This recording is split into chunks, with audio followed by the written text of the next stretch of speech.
ይሄን ሐሳብ ኦርቶዶክሶች በጣም ኢንከሬጅ አደርጋቸዋለሁ። ሐዋርያት ሥራ ምዕራፍ 8ን ያነበበ ኦርቶዶክስ ብዙ አይኑን የሚከፍት ነገር ያገኛል ብዬ አስባለሁኝ።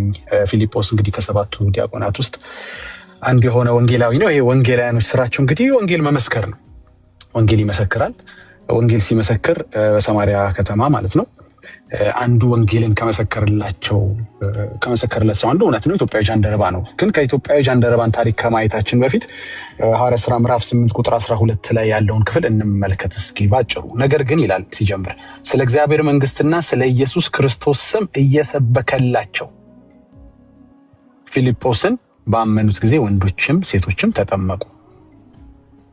አሁን ጥያቄው አንተ ተሰብኮልህ ነው ወይ የተጠመቅከው ወይ? ስለ እግዚአብሔር መንግስትና ስለ ኢየሱስ ክርስቶስ ስም ከተሰበከልህ በኋላ ነው አንተ የተጠመቅከው? ለምንድን ነው አንተ ጋር ሲደርስ የሚቀየረው? አይ አልተሰበከልም እኮ በ40 ቀን ተሰብከልህ የተጠመቅከው አንተ አልተሰበከልህም። ፊልጶስን ካነሳ ከፍ ብለን እናንሳ፣ ከላይ እንጀምር።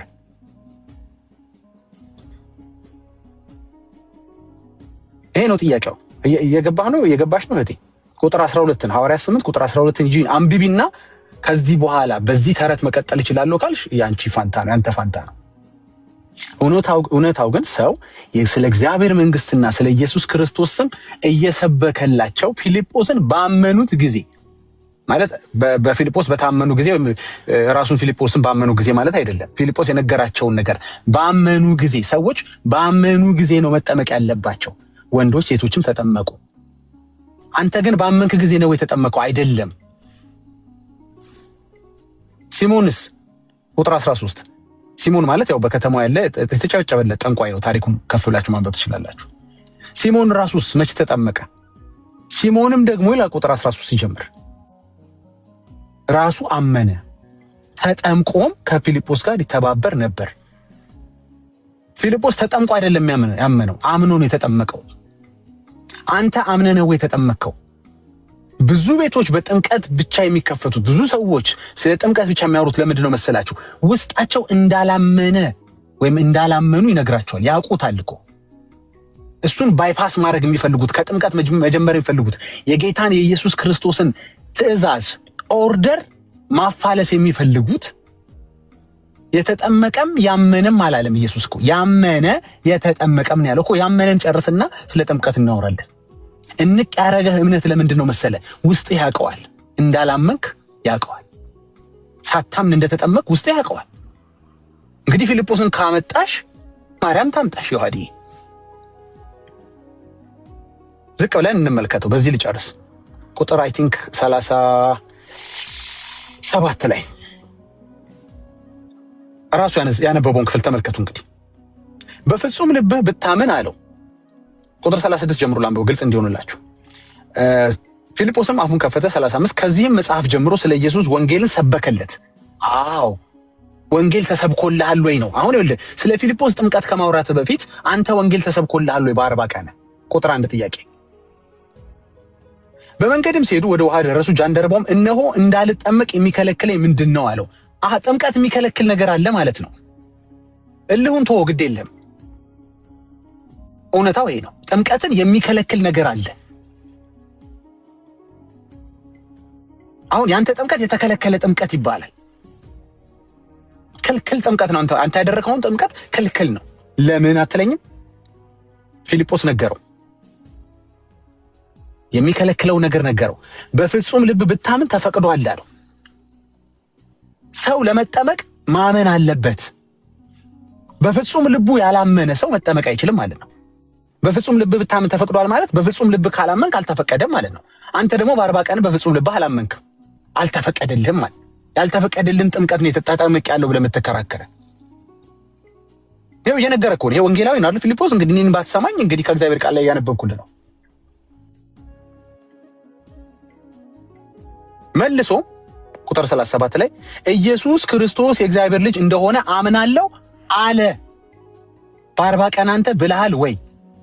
ኢየሱስ ክርስቶስ የእግዚአብሔር ልጅ እንደሆነ አምናለሁ ብለሃል በ40 ቀን? አዎ፣ እንደዚህ ላሉ ነው የተፈቀደው ጥምቀት። በፍጹም ልባቸው ላመኑ ነው የተፈቀደው ጥምቀት። ቁጥር 35 ላይ እንደሚነግር ስለ ኢየሱስ ወንጌል የተሰበከላቸው ነው መጠመቅ የሚፈቀድላቸው። ኢየሱስ ክርስቶስ የእግዚአብሔር ልጅ እንደሆነ አምናለሁ ሲል ወስዶ ምን አደረገው? አጠመቀው። ሰረገላው ይቆም ዘንድ አዘዘ። ፊልጶስና ጃንደረባው ሁለቱም ወደ ውሃ ወረዱ፣ አጠመቀውም።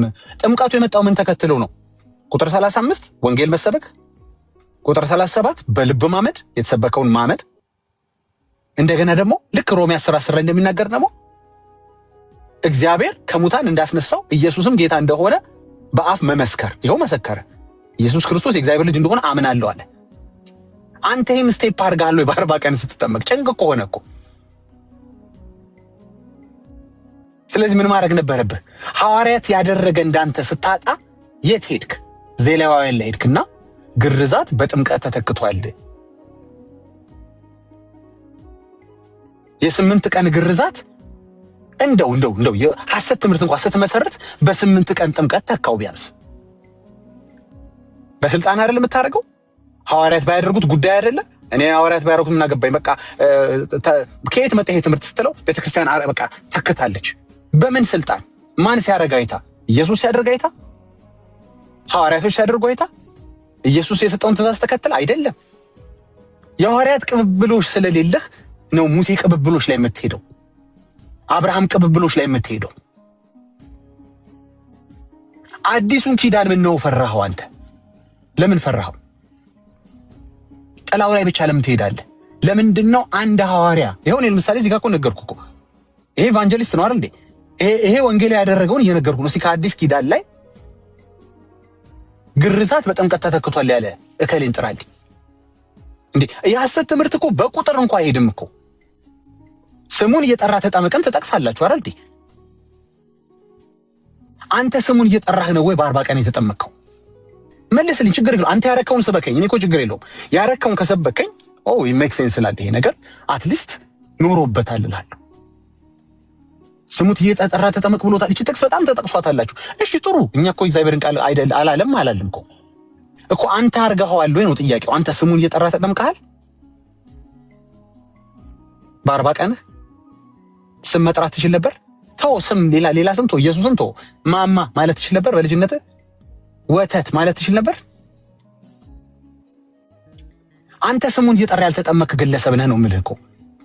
እንደ ኢትዮጵያዊ ጃንደረባ ወንጌል ያልተሰበከልህ በፍጹም ልብ ያላመንክና ኢየሱስ ክርስቶስ የእግዚአብሔር ልጅ እንደሆነ አምናለሁ ያላልክ ነህ አንተ።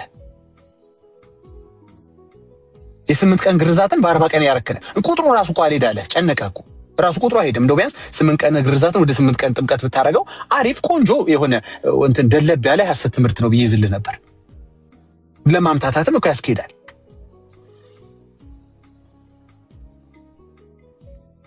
አሁን ምንድነው መሰለ በኦርቶዶክስ ቤተ እምነት ቅድም ኤርሲ ስትለው ነበር እህቶች አልዳኑ ማለት ነው። እንግዲህ ግርዛት በጥምቀት ከተተካ ሴቶች አይገረዙም ነበር። የነሱ ምናቸው ተተክቶ ተጠመቁ። ምን ተካችሁላቸው ለሴቶች? ብዙ ነገር ነው እኮ የሚፈራርስባችሁ፣ ብዙ ነገር። ዛሬ አንድ ወንድምን ፌስቡክ ላይ ስጠይቀው ነበር 40 ቀን ሙሉ ስትጠብቁ 35ኛው ቀን ላይ ለምሳሌ ቢሞት ሰው ልጁ ስላልተጠመቀ አይደለም። ያው ጥምቀት ለድነት አይደል? ለሞት የሚያበቃው ነገር ካለ ቤተክርስቲያን ታቆርበዋለች፣ ታጠምቀዋለች። ኦኬ። ቤተክርስቲያን አንድ ሰው የሚሞትበት ሪዝን ሁሉ ታውቃለች እንዴ? ልጁ ከእናትየው እጅ ላይ ሸርተት ብሎ ሄዶ ክልትውም እንደማይል በምን አወቀች? ትን ብሎት እንደማይሞት በምን አወቀች? ሁሉ በሽታ የሚታወቅ በሽታ ነው እንዴ? ለሞት የሚያበቃው በሽታ ከሆነ ለሞት የማያበቃው ድንገተኛ ነገር ገጥሞት ቢሞትስ ልጁ? 40 ቀን ሙሉ የጠበቀችው ታውቃለች ቤተክርስቲያን፣ ሆዶ ያውቀዋል። ጭራሽ 80 ቀን ደግሞ ጠብቃለች ለሴቶች፣ ከ2 ወር በላይ ማለት ነው። ለምን? ሆዶ ያውቀዋል ምንም እንደማይሆን ባይጠመቅም ልጅ። ይሄን በመረጃ አሳያለሁ የሚፈልግ ሰው ካለ። ብዙ ጊዜ እዚህ ቤት አሳይቼዋለሁ። ባይጠመቅም ይድናል ያለችበት ቤተክርስቲያኒቷን የራሷን መጽሐፍ ከፍቼ አሳያለሁ። ኧረ ባትልስ ይኸው እውነታው እኮ ነው እኮ። 40 ቀን ሙሉ ከጠበቅሽ 40 ቀን ሙሉ ሪስክ የወሰድሽበትን ወንጌል ንገሪኝ እስኪ። አይሽ 40 ቀን ሙሉ ያልኮነነው ያልፈረደበት ስርዓት ከ40 ቀን በኋላ ሊፈርድበት ትሪገር አያደርግም። ልክ 40 ቀን ላይ በቃ ከዚህ ሰዓት ጀምሮ ኦፊሻሊ ተጀምሯል፣ አልተጠመቀ ከዚህ በኋላ አይደንም፣ እስከ 40 ቀን እንኳን ችግር የለውም የሚል ነገር የለም። የ8 ቀን ግርዛትን በ40 ቀን በቁጥርም አይገናኝም አመጣችሁት። እስከ 40 ቀን ያለውን የሚመልስ የለም። ተጠይቀዋል፣ አይታችኋል። ባለፈው አባ ገብረ ኪዳን ሲጠየቁ ምን ይሆናል ሲላቸው ልጁ ምንድን ያለው? እኔ ቪዲዮ ላይ ያላችሁ እኔ ፌስቡክ ቲክቶክ ላይ ያላችሁ ቪዲዮ ቢሞትስ ምን ይገጥመዋል ልጁ ሲላቸው እሱ በእግዚአብሔር ፍትሃዊነት ይዳኛል። የእግዚአብሔር ፍትሃዊነት 40 ቀን ላይ ያቆማል ወይ? ወንጌልን ያልሰሙ ስለኔ ያልተሰበኩ በልባቸው ማመን የማይችሉ ሕፃናት ምን ይገጥማቸዋል ብሎ ያሰበ ምጡቅ ሊቅ አዋቂ ጌታ ሕፃናት ወደኔ ይመጡ ዘንድ አትከልክሏቸዋል። አይጋደም አለ። እነሱን ነገር ተውት ለኔ። አይኖ ወንጌል ሊሰበኩ አይችልም። አይኖ እንዴ ምን እያልክ ነው? ያመነ ተጠመቀ ትላለህ። እንዴት ያምናል ሕፃን ስት ብለህ ልትጠይቀው ስትል ኢትስ ኦኬ እኔ አይደለም ካልኩት እኮ ማቴዎስ 19:14 ላይ ሕፃናት ወደኔ ይመጡ ዘንድ አትከልክሏቸው። ጥምቀት ምናምን አትከልክላቸው። ቁርባን ያልክ አትከልክላቸው። ምክንያቱም እሰጣለሁ ብትል ቁርባንንም አይወስድልም። ያው ለጠፈላሉ ፌስቡክ ላይ ሰሞኑን ቆንጆ አድርጌ እዛ ጋር ይዣቸዋል። እንካ ቁርባን ብለህ ልታቆርበው ስትል የኦርቶዶክስ ልጅ የቆረበ ልጅ አንድ ልጅ ካለ እስኪ ይግባና ያናግረኝ። እኔ ቆርቤ ነበር በልጅነት የሚል በ40 ቀኔ ቆርቤ ነበር የሚል የመጀመሪያው ሰው ሆነ ትመዘገባለህ በምድር ላይ የበላ በ40 ቀኑ የበላ ተብለህ ማለት ነው። ከእናታቸው ወተት ውጪ ወደ አፋቸው መግባት የሚችል ነገር አለ? ደሙ ወደ አፋቸው መግባት ይችላል? ስጋው ወደ አፋቸው መግባት ይችላል? አይችልም። ስለዚህ የተከናወነ የነበረው ድራማ ነው። እኔ እንጃ። እኔ እንደዛ ብዬ ቤተክርስቲያኒቷን መሳደብ ስርዓቱን መሳደብ አልፈልግም። ችግር የለም። ማስቆጥቻ አይደለም መስበክ የምፈልገው እናንተን እንዴ። ኪ ፖይንቶች እኮ ነው እየነገርኩ ያሉት። ቆረበ ያሉ ሕፃን ቆርቧል ወይ? መቁረብ ማለት በጣታቸው ደሙን አስነክቶ ከንፈሩን ማስነካት ነው እንዴ? እንደው ጠጣው እንበል ደሙን። እናንተ ቁርባን የምትሉት መጽሐፍ ቅዱስ ቁርባን የሚል ነገር የለውም። እሺ እንደው ለማለት የፈለጋችሁት ገብቶናል። የጌታን ደም ብቻ የወሰደስ ቆረበ ተብሎ ይታሰብለታል እንዴ? በእናንተ ቤተክርስቲያን ስርዓት መሰረት አንድ ሰው ደሙን ብቻ ቢወስድ ቆረበት ይባላል? አይባልም። ስጠይቀው ነበር አንድ ሰው እዚሁ ቤካ ቤት። ደምና ስጋውን መውሰድ አለበት። አንዱን ብቻ መውሰድ አይችልም አይደል እኮ። እናንተ ጋር ያለው ነገር ምንድነው? እናንተ በሉት። ድራማ ነው ካላችሁንም እናንተ በሉት። እኛ እንላችሁም ችግር የለም። ምን እየተከናወነ ሁሉም ነገር እኮ ፌል ያደረገባችሁ። ተፈጥሮ ከእናንተ ጋር እምቢ አለች። ልጅ በዚህ ሰዓት አልበላም አለ ልጁ። ምን ታደርገዋለህ እንግዲህ? ቆርባሃል እንግዲህ የመንጭቅጭቅ ነው ብለህ ነው? አልገባኝም። አልቆረበም። የኦርቶዶክስ ልጅ ቆርቦም አያውቅም። 40 ቀንና 80 ቀን ላይ ስላለ ነው የማወራው። እኔ በ5 ዓመት በ7 ዓመት ስለቆረባችሁት ሕፃን አይደለም የማወራው። ማኘክ በቻለ ሰዓት ኖ 40 ቀን ላይ ነው እናንተ ባጠመቃችሁ ሰዓት የምታቆርቡት። ስለዚህ ያልተመለሱ ጥያቄዎችን አንዴ ሐዋርያት ምዕራፍ 8 አሁን ከከፈትክልኝ ቪዲዮ በመነሳት በወፍ በረር ብናያቸው አንደኛ ነገር ወንጌል የተሰበከላቸው ናቸው። ኢትዮጵያዊ ጃንደረባ የሚሆን ከላይ ቁጥር 12 ላይ ነው አይደል?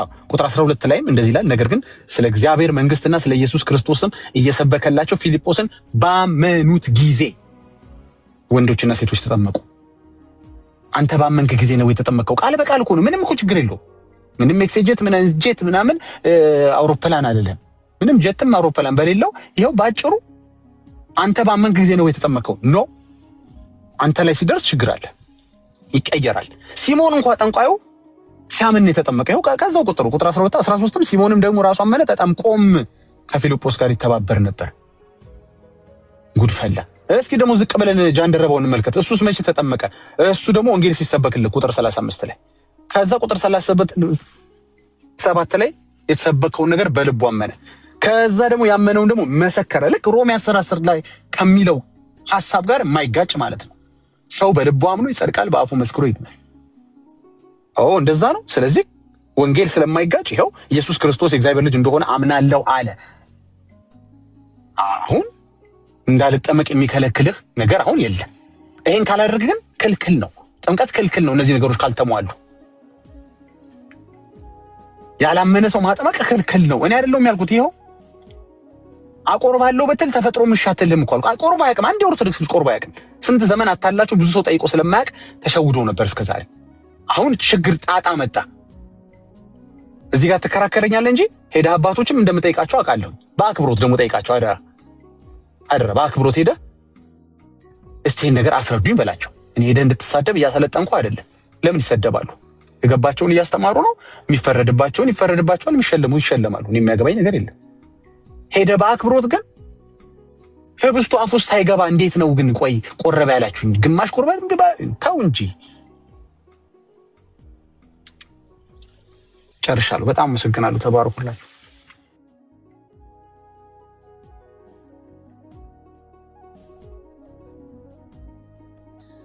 ዳግሻዬ ባትጨርስ እንዴት መልካም ነበር። መስማም የሚቀጥለው ላይ ብትሄድበት ዳግሻዬ ስለ አብርሃም ምናምን የተናገረውን ሀሳብ እሱንም እስቲ ደግማ አፍርስ። መሲዬም በደንብ አድርጋ አፍርሰዋለች። እንዲያፈርስ እንደጋግመን በእግዚአብሔር ቃል መዶሻ እየመታን የነቃቀልን መሄድ አለብን ብዬ አስባለሁና እሱንስ ጉዳይ እንዴት አየው? እሱንማ ፓስተር ጥሩ አድርጎ እኮ ገላገልን እኮ። እሱን ሪዋይንድ አድርገው ይስሙት፣ የተቀዳውን ይስሙት። በጣም ቆንጆ አድርገው በቃ ያ ቃል ኪዳን ለእግዚአብሔር በቃል ኪዳን የሰጠውን እንጂ ግርዛት ጥምቀት በቃል ኪዳን የሰጠ አይደለም። በጣም ቆንጆ አድርጎ አስረድቶታል። መነካካት አልፈልግም። በጣም ቆንጆ አድርጎ አስረድቶታል። ዛሬም ግን ግርዛት በጥምቀት ተተክቷል የምትል ካለህ እከሌ ግርዛቱን በጥምቀት ተክቶ ሐዋርያ አጥምቋል ብለህ ንገረን። ባይሆን መቸለታዊ ውይይት ላይ በጣም የታዘብኩትን ነገር ልንገርህ። ስለ ሐሳብን ሳልርቅ ማለት ነው። ስለ ስዕላት፣ ስለ ስግደት፣ ስለ መሳል፣ ስለ ምናምን መዝሙር ያሬድ እያስረዳ ነው። ከዛ በኋላ ዘጸአት ላይ 23 24 25 እያለ ብቻ መከራው ነው ያለ አይቶ ጨረሰና እሺ ግን በአዲስ ኪዳን ግን የቱ ሐዋርያ ነው እስቲ ስዕል የሰገደ ሲለው እኛ እኮ መጽሐፍ ቅዱስ ብቻ አማኝ አይደለንም አላለም እንዴ? ቆይ የሐዋርያት ነገር ስንላችሁ መጽሐፍ ቅዱስ ብቻ አለማኝ እንዴ? ቅድም የነገርከን ስለ ሙሴ ምናምን የነገርከን ከቁርአን ነው እንዴ?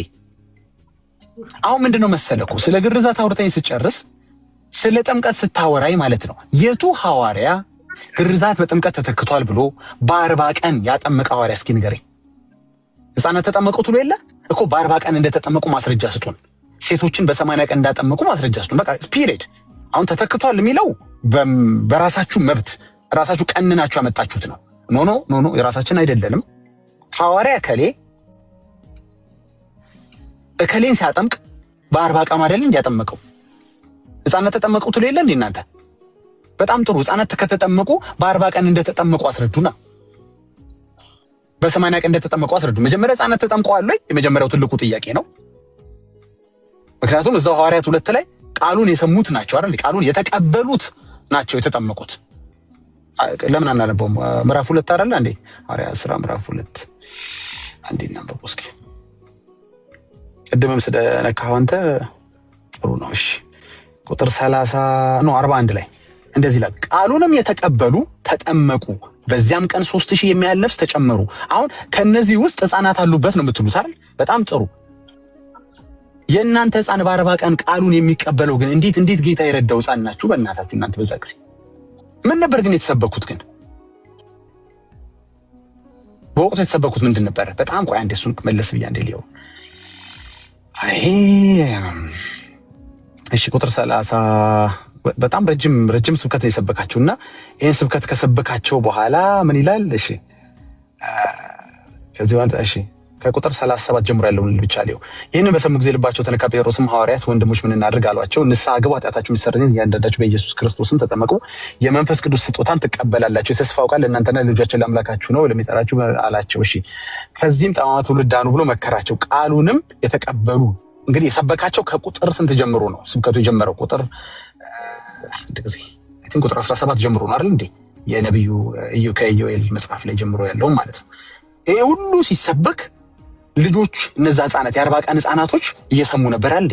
ይህንንም በሰሙ ጊዜ ይህንን ቁጥር 37 ላይ ይህንንም በሰሙ ጊዜ ማለት ይሄ ሁሉ ስብከት በሰሙ ጊዜ ማለት 40 ቀን ሕፃናትም እየሰሙ ነበር ማለት ነው። ልባቸው ተነካ። የ40 ቀን ሕፃናት የጴጥሮስን ስብከት ሰምተው ልባቸው ተነካ። ከዛ ቃሉን የተቀበሉ ተጠመቁ ይላል። ስለዚህ የ40 ቀን ልጅም ቃሉን ተቀብሏል እያልከኝ ነው? ኖ አልተቀበለም። የ40 ቀን ልጅ ቃሉን መቀበል የሚችል ከሆነ ንገረኝ። አዲስ ግኝት እኮ ነው። ጊኒስ ላይ መመዝገብ አለበት እኮ። ቃሉን መቀበል የሚችል ቃል መቀበል መስማት የሚችል እንዲያረጅም ስብከት ነው የሰበካቸው። መስማት የሚችል መቁረብ የሚችል መብላት መጠጣት የሚችል በ40 ቀኑ ፕሊስ ምን ነው ግን ጴጥሮስ ትዝ ሳይለው ላጠምቃችሁ ነበር ህፃናቶች ግን 40 ቀን የሞላችሁና ያለፋችሁ አንድ በግራና በቀኝ ሁኑ ምን ነው ሳይል ምን እናንተን ቀኑና ሳያከብር ምን ነው ግርዛት በጥምቀት ተተክቷል ብሎ እሱም ሳይሰብክ ምን ነው ቀረ ረስቶት ነው በቃ ጥሩ ተደርጎ ቅድም ተመልሷል ከዚህ በላይ መሄድ የለብንም ተባረክ ቢካይ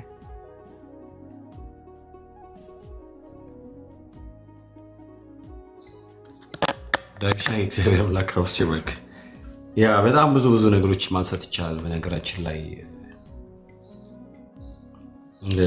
ያ መደጋገም እንዳይሆንብን እንጂ በተለይ ገብቶ ምናምን ነገር ቢያወሩ መልካም ነው አይናው ምንም መልስ የላቸውም መመለስም አይችሉም እንደ እግዚአብሔር ቃል ማውራት አይችሉም የሚናገሩት ነገር በተቀላላ አውርደውት ከእግዚአብሔር ጋር ማስታረቅ አይችሉም that's why የማይገቡት ግን ደጋግሞ እዚህ ጉዳይ ላይ መግባት የተሻለ ነው ያስባለሁ እንደው የምትወዳት እኮ እንትን ነች ዳግሻዬ ስለ ዘሌዋውያን ምዕራፍ 12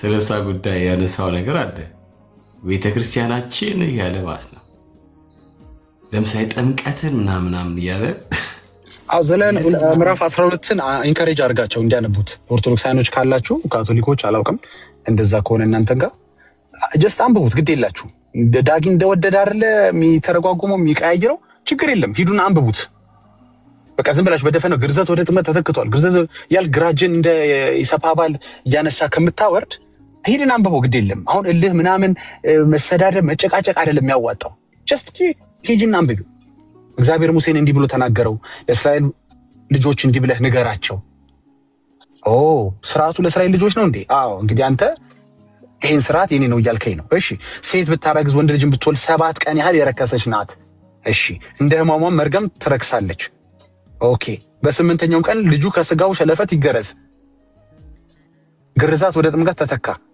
ታዲያ 8 ቀንን ግርዛት ወደ 8 ቀን ጥምቀት ተካዋ ለኔ ያርቀት ከሄድ ካይቀር መደፈር ማለት ነው 40 ከየት መጣ 40 እሷ 7 ቀን ስትወልድ የረከሰችበትና ለመንጻት ደግሞ 30 ስንት ቀን ነው የሚሆነው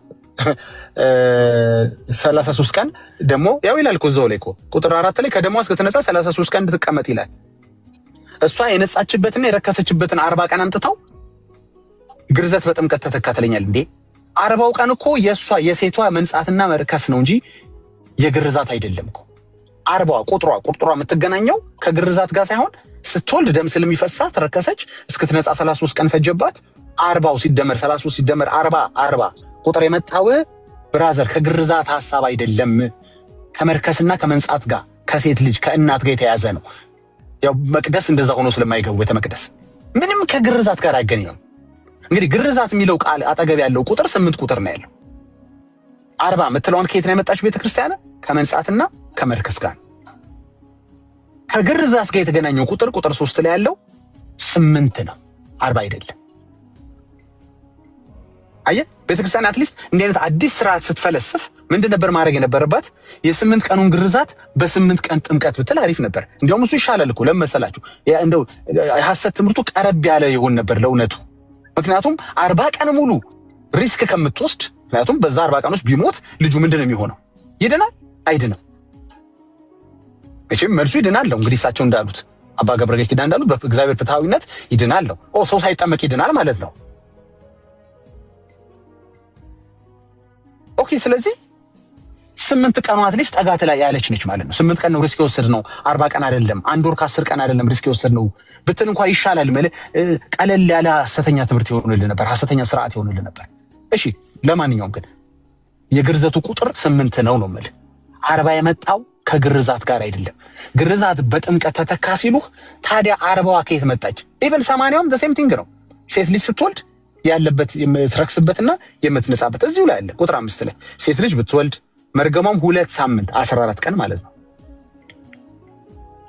ከዛ ደግሞ ቀሪው 66 ነው የሚሆነው አይደል ደምሩልኝ 66 አዎ 66 ደግሞ ከረከሰችበት ወይም ከደሟ የምትነጻበት ማለት ነው ኢቭን 80 ቀን የሴት ግርዛት የተገኘው 2 ሳምንት ወይም 14 ሲደምር 66 ደምረው ነው ታዲያ እሱ ምን አገናኘው ግርዛት ወደ ጥምቀት ሲሏችሁ መጀመሪያ ሴት ልጅ አልተገረዘችም የምን ግርዛት ነው የምታወሩት በሏቸው። እሺ ወንዱን ግርዛትን ወደ ጥምቀት ቢያመጡት አትሊስት ቅድም እንዳልኳችሁ የተጻፈ ነገር አለ፣ ግርዛት የሚል ሐሳብ አለ። እዚህ ጋር ሴት ተገረዘች የሚላለን የለም እኮ።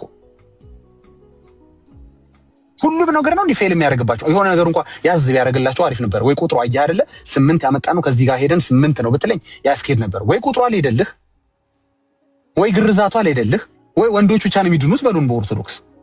ሴቶችም የሚድኑ ከሆነ መጠመቅ አለባቸው አይደል በኦርቶዶክስ። ለማጥመቅ ደግሞ ከየት አመጣው ጥምቀት ስትባል ከግርዛት ተተክቶ ትላቸዋለህ ለሴቶች። ሴቶች ደግሞ የምን ግርዛት ብሎ ይጠይቃሉ እንጂ የተገረዘ ሴት አለ እንዴ? እኛ ምን አገባን? የወንዱን ግርዛት እዛው እንዳትመቀበት እኛ ሲሉሃል ኦርቶዶክስ አይነት ሴቶች። እሺም እግዚአብሔር አይናቸውን ካበራላቸው ዳጊ በጥላቻ የሚያወራ ካልመሰላቸው በስተቀር እኮ በጣም ትክክለኛ ቫሊድ ሆነ እኮ ጥያቄ እኮ ነው። ረከሰችና ነጻችን ደምረህ 40 እና 80 የሚል ቁጥር ከመጣልህ በኋላ ግርዛት አትበለኛ። መርከስና መንጻት ወደ ጥምቀት ተለወጠ ብትለኝ at least this makes sense። ያደረገ ሐዋርያ አለ የለም? ወንጌል ነው አይደለም? at least ግን ፍልስፍና የሰራው ቀመር ቁጥሩ ሐሳቡ ሄዶላል። ፍልስፍና ነው፣ ስቲል ፍልስፍና ነው። አንድም ሐዋርያ ስላላደረገው እኛ እኮ መጽሐፍ ቅዱስ ብቻ አማኝ አይደለንም። ከየት አመጣችሁ ጥምቀተ ሚስጥረ ጥምቀትን ከየት አመጣው? ሚስጥረ ቁርባንን ከየት አመጣው ስንላቸው ሚስጥረ ሚላል መጽሐፍ ቅዱስ ላይ። ሚስጥረ ግርዛት እንግዲህ ደግሞ ነገር ትሉኝ ይሆናል አላውቅም። ቆይ ከየት አመጣው ሚስጥረ የሚለውን ቃል? አምስቱ አማደ ሚስጥራት ከየት መጡ? ምን መሰል ትምህርቱ እኮ ነው። ትምህርቱ ዋናው እንጂ ቃሉማ ላይ ነው። እንደሱ ነው እንዴ? ታዲያ እንደሱ አትሉም? እኛም እኮ ብቻ ስንል ትምህርቱን ነው እኮ። እምነት ብቻ ስንል 5 ለ5 ተጋጠምን ማለት ነው። እኛም 5ቱን ሶላዎች እናንተም 5ቱን አማደ ሚስጥራት እናጋጥማቸው። ከየት አመጣ ስትለኝ ከየት አመጣህ እላለሁ። ብቻውን ቀረች ስትለኝ ሚስጥሩን አቀረች እላለሁ። አንተ ማትችለው ዘመን መጥቶብሃል። አሁን የበራለት እንደዚህ የሚሞግት ትውልድ መጥቶብሃል። 5 ለ5 እንጋጠምና እና ገጠሚያቸዋለሁ እኮ እዛ ቤት ገብተን ገጥመናል እኮ በትህትና ምንም ስድብ መናናቅ ሌላ ትርፍ ነገር ውስጥ አንገባ ማለት ነው። 5 ለ5 እናጋጥም። ከየት አመጣ ስል ከየት አመጣ? እኛ እኮ አሉኝ ምን አሉ መሰላችሁ? እናንተ ብቻ የሚለውን ከመጽሐፍ ቅዱስ ላይ ማሳየት አለባችሁ። መጽሐፍ ቅዱስ አማኝ ናችሁና፣ መጽሐፍ ቅዱስ ብቻ አማኝ ናችሁና። እኛ ግን አንገደድም። ስለዚህ ዶግማችሁ ከመጽሐፍ ቅዱስ አይደለም ማለት ነው። ሚስጥረ ጥምቀትን ላላሳየ የምችለው እኔ መጽሐፍ ቅዱስ ብቻ አማኝ ስላልሆንኩ ነው ካልከኝ ዶግማዬ ከመጽሐፍ ቅዱስ አይደለም እያልከኝ ነው። ሚስጥረ ጥምቀትን ከመጽሐፍ ቅዱስ የማታሳየኝ ከሆነ ዶግማ ከመጽሐፍ ቅዱስ የመጣ አይደለም ማለት ነው። እሺ የኛን ልክ ነህ ተበልተናል። እሺ እናንተ ንገረኝ። እሺ የኛ ልንገር። እናንተ መጽሐፍ ቅዱስ ብቻ አማኝ አይደላችሁ እንዴ? ታዲያ ብቻ የምትለውን አሳየኝ። እኛ መጽሐፍ ቅዱስ ብቻ አማኝ ነን ስንል ምን ማለት ነው? መጽሐፍ ቅዱስ ብቻ ስንል ምን ማለታችን ነው? ቤካ የጻፈውን መጽሐፍ አናነብም ማለታችን ነው? ፓስተር ከሌ የጻፈውን መጽሐፍ አናነብም ማለታችን ነው እንዴ? አባቶች የጻፉትን መጽሐፍ አናነብም ማለታችን ነው? በጉባኤዎች የተደረጉ ስምምነቶችን፣ ንግግሮችን፣ ኮንፌሽኖችን አናነብም ማለታችን ነው? አይ እኛ ሌላ መጽሐፍ አጠገቤ እንዳታደርስ እኔ መጽሐፍ ቅዱስ ብቻ ነው ማነበው ማለታችን ነው እንዴ? አይደለም። መጽሐፍ ቅዱስ ብቻ ማለት ብዙ ሚሊዮን መጽሐፎችን አምጣ አነባቸዋለሁ፣ ቁርአንን ጨምሬ አነባለሁ። እኔ እኮ ቢገርም እኔ ደግሞ ለየት ያለ ነው። አንተ ቁርአን ራሱ አነባለሁ ካገኘው። የቡዳ መጽሐፍ ብታመጣልኝ አነባለሁ ጊዜ ካለ። መጽሐፍ ቅዱስ ብቻ አማኝ ስለሆንኩኝ ግን አመጣውና ያንን መጽሐፍ የበላይ በሆነው መጽሐፍ ቅዱስ እመዝነዋለሁ። ወይ ቀሎ ይገኛል፣ ወይ እንደ እግዚአብሔር ቃል ሲያወራ አገኘዋለሁ፣ ወይ ቀሎ ይገኛል፣ ወይ ውሸት ሲያወራ አገኘዋለሁ፣ ወይ እንደ እግዚአብሔር ቃል ሲያወራ አገኘዋለሁ። መጽሐፍ ቅዱስ ብቻ ማለት ከመጽሐፍ ቅዱስ ውጭ አናነብም ማለት አይደለም።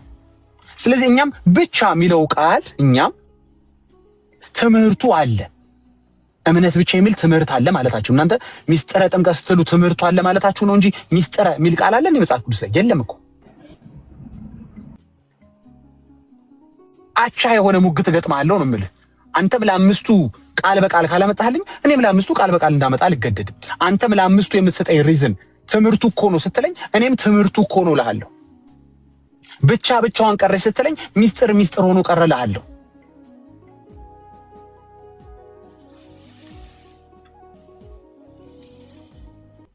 ስለዚህ ለተከበሩ ኦርቶዶክሳዊ እህቶቻችን ግርዛት በጥምቀት ተተካ ብላችሁ አሻችሁን ዘመን ይቅርታ ጠይቃችሁ የተገረዘች ሴት ስለሌለች የእናንተ ጥምቀት በምንም አልተተካም፣ ራሳችን ፈጥረን ነበር እስካሁን ስናጠምቃችሁ የነበረው በሏቸው። የተከበሩ ወንድ ኦርቶዶክሳውያኖችን ደግሞ ጥሯቸውና በ8 ቀን የነበረ ግርዘት እንደው ለወሬው እንኳን በ8 ቀን ብናጠምቃችሁ ጥሩ ነበር። ለነገሩ ግን ያጠመቀ አንድም ሐዋርያ ስለሌለ በ8 ቀን ሕፃንም ያጠመቀ ስለሌለ ይብን እንኳን አለ እንኳን ብላችሁ ብታምኑ በ40 ቀን መሆኑን ማስረጃ ማምጣት ስለማትችሉ እንደው እናንተ ፎር ዘ ሴክ ኦፍ አርጊውመንት ሕፃን አጥምቀዋል እንኳን ብለን ብናስብ በ40 እና በ80 ቀን እንዳጠመቁ ግን ማስረጃ ማምጣት አትችሉ። ውሸት ሲሆን ነው ችግሩ። ገባ? አንዱ ነገር ብቻ አይፈርስም፣ ሁሉም ነገር ፍርስርስ የሚለው እዚህ ጋር ስትደግፈው በዛው ገብ ጣራው ኮርኒሽ ይወድቅብሃል፣ እዚህ ስትል ግርግዳ ይወድቅብሃል። ቁጥሩ አይገጥም፣ ልጁ መቁረብ አይችል፣ ተፈጥሮ አይፈቅድልህ፣ እነ ፊልጶስ አይሰሙህ፣ ሐዋርያቶች አይሰሙህ። እነሱ የሚፈቅዱት ማጥበቅ ተፈቅዶልሃል የሚሉት በፍጹም ልቡ ያመነ ሰው ብቻ ነው። ወንጌል ነግሮት በፍጹም ልቡ ያመነ ሰው ሲያገኙ አንተ ተፈቅዷል ይላሉ። እንዳንተ አይነቱንስ በ40 ቀኑ ሳያምን ልጠመቅ የሚለውንስ አይፈቅዱለትም አሉለት አይልም። አንድ የመጨረሻ ተናገር ልጨርስ። ቅድም ምን አለ? ኢየሱስ ክርስቶስ ጌታ እንደሆነ ከመሰከረ በኋላ ጃንደረባው አለ ነው የሚለው። ራሱ ነው የተናገረው። ይሄንን ቃል የተናገረው ጃንደረባው ራሱ ነው። ባይዘው ወይ ማለት ነው። እናትና አባቱ አልተናገሩለትም ለጃንደረባው። በፍጹም ልብህ ብታምን ይላል እንጂ መጽሐፍ ቅዱስ በፍጹም ልባቸው እናትና አባት ቢያምኑላ አይልም። ሰው በልቡ አምኖ ይጸድቃል ነው እንጂ በልባቸው በእናትና አባቱ ልብ ማመን ክልክል ነው። የሐሰት ትምህርት ነው። ለአንተ ልብ የሰጠ እናትና አባትን ልብ እንድትጠቀምበት አይደለም፣ በራስ ልብ ነው መጠቀም ያለብህ። አፍ የሰጠህ በራስ አፍ እንድትጠቀም ነው። የመጨረሻ ልንገርህ፣ ነፃ ፍቃድ ትላላችሁ። ነፃ ፍቃድ ካለ አንተ ብታደርገው ጥምቀት ትክክል አይደለም። ሰው ነፃ ፍቃድ ካለው ሙስሊም የመሆን መብት አለው ማለት ነው። ሰው ነፃ ፍቃድ ካለው ቡዳ የመሆን መብት አለው፣ ድንጋይ አምላክ የመሆን መብት አለው ማለት ነው። እንዴት እግዚአብሔር የሰጠውን መብት ገፈህ ሳታስፈቅደው ሳያምንበት አንተ የገባህ ወንጌል እሱ ሳይገባው፣ ለነገሩ አንተ ራሱ ገብቷል ወይ ነው ወስደ እንዴት ውስጥ ከተዋል? ይሄ አምባገነንነት ነው። የነፃ ፈቃድ እግዚአብሔር የሰጠው ነፃ ፈቃድ በጉልበት ስለምታበላው፣ ስለምታጠጣው፣ ስለምታስተዳድረው፣ ማረፊያ ቤት ስለምሰጠው፣ ልብስ ስለምሰጠው ብቻ ኖ። ልጅ በሚሄድበት መንገድ ምራው ነው ቃሉ የሚለው። በሄድክበት መንገድ ምራው አይደለም የሚለው። ሰማይ በሚሄድበት ሆስፒታል ወስደህ ታሳክመዋለህ እንጂ መርፌ አትወጋለትም። በቃ እሱ የሱ ድርሻ ነው። ፈቃዱን አትንካ። አንድ ላርገን ብትል አትችልም። ምግብ ተሰጠኸው ማለት ምግብ ትውጥለታለህ ማለት አይደለም። አይ ውሳኔው የሱ ነው። አንተ እየወሰንክ አታጠምቀው። ነፃ ፈቃዱን ለመጣ እንዴ ካልፈለገስ እንዴ ጴንጤ መሆን ካልፈለገስ እንዴ ኦርቶዶክስ መሆን ካልፈለገስ ያስበው ዘመንን ሙሉ ወንጌል ተሰብከዋለህ። ልጅ ነው። አሁን እንደዛ ነው ማድረግ ሰብከዋለሁ። መጨረሻ ላይ ግን እኔ ምንም ይሄ ወንጌል ሰብከኝ ወንጌል አልጣመኝም፣ ፕላስ ካንተ ህይወት ጋርም አይሄድም፣ ምንም ወድቀህ ሲያነሳ አላየውም ጌታ፣ ተርበህ ሲያበላ ሲደግፍ አንተም እንደዛው የተራቡ ስታበላ አላየውኝ፣ ምንም ህይወት አይማርክም ካለ ወንጌልን አይቀበለኝ። አይ መብት ሊሰጠው ይገባል። የሰማው ወንጌል ከነገሩት ጋር ማች ካረገለት ኢየሱስ ከሚባለው በምድር ላይ በስጋ ከተመላለሰው አምላኩ ጋር ማች ካረገለት ደን ይቀበላል። ቤዛነቱ ከገባው አፈና ይቅር ነው እያልኩ ያለ ነው። እኛ አምባገነንነት ይቅር ነው ያለው። ምራው፣ በሚሄድበት መንገድ ምራው፣ በሄድክበት መንገድ ግን አትምራው። በግድ ጴንጤውን ብለህ አንገቱን ማነቅ አትችልም። ምራው። አንተ በእውነተኛ ወንጌል ከሰበከው አይቴሉ መጨረሻ ላይ ክርስቲያን ይሆናል ልጁ። that's it። አንቀ ክርስቲያን ልታረጋው አትችልም። አንቀ ሙስሊም አታርገው። በእርግጥ ሙስሊምን እስልምና እንኳን በማነቅ ነው የምትሆነው። ወደ ይቅርታ ይኛውን የመጨረሻውን ይቀርበሉ። አንቀማ ሙስሊም ነው የምታረገው። ኦርቶዶክስም አንቀ ነው የምታረገው። ወዶ ሳይሆን በግዱ ይሆናታል። መቼ አስፈቀድከው ስትከት? እስልምናም እንደዛው ነው። ፈቀቅ አይላትም። ፈቀቅ አርዶ ነው የሚጠልልህ። አይ ክርስትና ውበት ያለው ግን እዚህ ላይ ነው። እግዚአብሔር የሰጠንን ነፃ ፈቃድ እኛም ከሰዎች አንከለክልም፣ እኛም ከልጆቻችን ላይ አንከለክልም። በሚሄዱበት መንገድ እንመራቸዋለን፣ ወንጌል እንሰብካቸዋለን። በመጨረሻ የሚወስኑትን ነገር አብረን እናያለን። ጌታን ይቀበለው ላይ ይቀበሉ፣ እኛም እናውቀው ነገር የለም። የእኛ ስራ ምንድነው? ኖሪሽ ማድረግ፣ መጸለይ፣ በመንፈሳዊም በስጋዊም ነገር መመገብ። ይሄ ነው ሐዋርያቶች ያስተማሩ። ስለዚህ አትሊስት አሁን ከተሰበከው ቪዲዮ ላይ እንደሰማነው አትሊስት የፊልጶስን ፈለግ ተከተሉ፣ ወንጌል ሰብካችሁ አጥምቁ፣ በፍጹም ልባቸው እንዳመኑ ካረጋገጣችሁ በኋላ አጥምቁ። ልክ ባለፈው ማርያምን ስሟት እንዳልኳችሁ ማለት ነው። ማርያምን ስሟት፣ እውነቴን ነው የምላችሁ። በጣም እኔ ምርጥ ሞዴል፣ እኔ እንደ ቅድስት ድንግል ማርያም እንደ ብጽዕቷ እንደተወደደችው እናታችን መቼም እኔ በምድር ላይ በእውነት እንደሱ አይነት ምርጥ ሞዴል አላየሁም። ወይም አንዷ ምርጥ ሞዴል ነች። በእርግጥ ብዙ ሞዴሎች አሉ ሊሆኑ የሚችሉ። በጣም የተወደደች ሞዴል ነች። በጣም መልአክ ሲገለጥላት ወይ መልአክ ብላ ማትሰግድ። ለመልአክ እኔ የማልሰግደው አንዱ ምክንያት ማርያም ስላልሰገደች ነው። ዮሐንስ እኮ ሰግዷል። እኔ ግድ የለም የማርያም ይሻለኛል ለመሰለ እንዴ። አንተ ቤት ከፍጡር በላይ ነች ስላት የለ እኔ ባልላትም። ታዲያ ከፍጡር በላይ ከፈጣሪ በታች ከሆነች እሷን ነው መስማት ዮሐንስን ከመስማት። ቢያንስ አንተ እንደዛ ነው የምታምነው። ስለዚህ ዮሐንስን እንደ ሪፈረንስ አትጥቀሰኝ። ኢያሱ አትበለኝ፣ ሙሴ አትበለኝ፣ ሎጥ አትበለኝ። ወይ ከነዚህ ሁሉ አንተ ቤት ነው ማውራ፣ እኔ ጋር አይደለም። እኔ ጋር ሁሉም ሰው እኩል ነው። አንተ ቤት ግን እኮ ከነዚህ ሁሉ ከኢያሱም ከአብርሃምም ከምናምን እኮ ማርያም ትበልጣለች። ታዲያ የማርያም ፈለግ ነው መተከተል ያለብህ። ማርያም ምን አደረገች ነው? ገብርኤል ሲገለጥላት አልሰገደችም። ዘመረችለት አልዘመረችለትም። ምንድን ነው ማርያም ያለችው? ምንድን ነበር ህይወቷ? ምን አይነት እምነት ነበራት? የተነገራትን ቃል ቆይ እንዴ እንደዚህ ሊሆን አይችልም እያለች የምትጠራጠር በጣም ጠርጣራ ሴት አይደለችም። አማኝ ነች።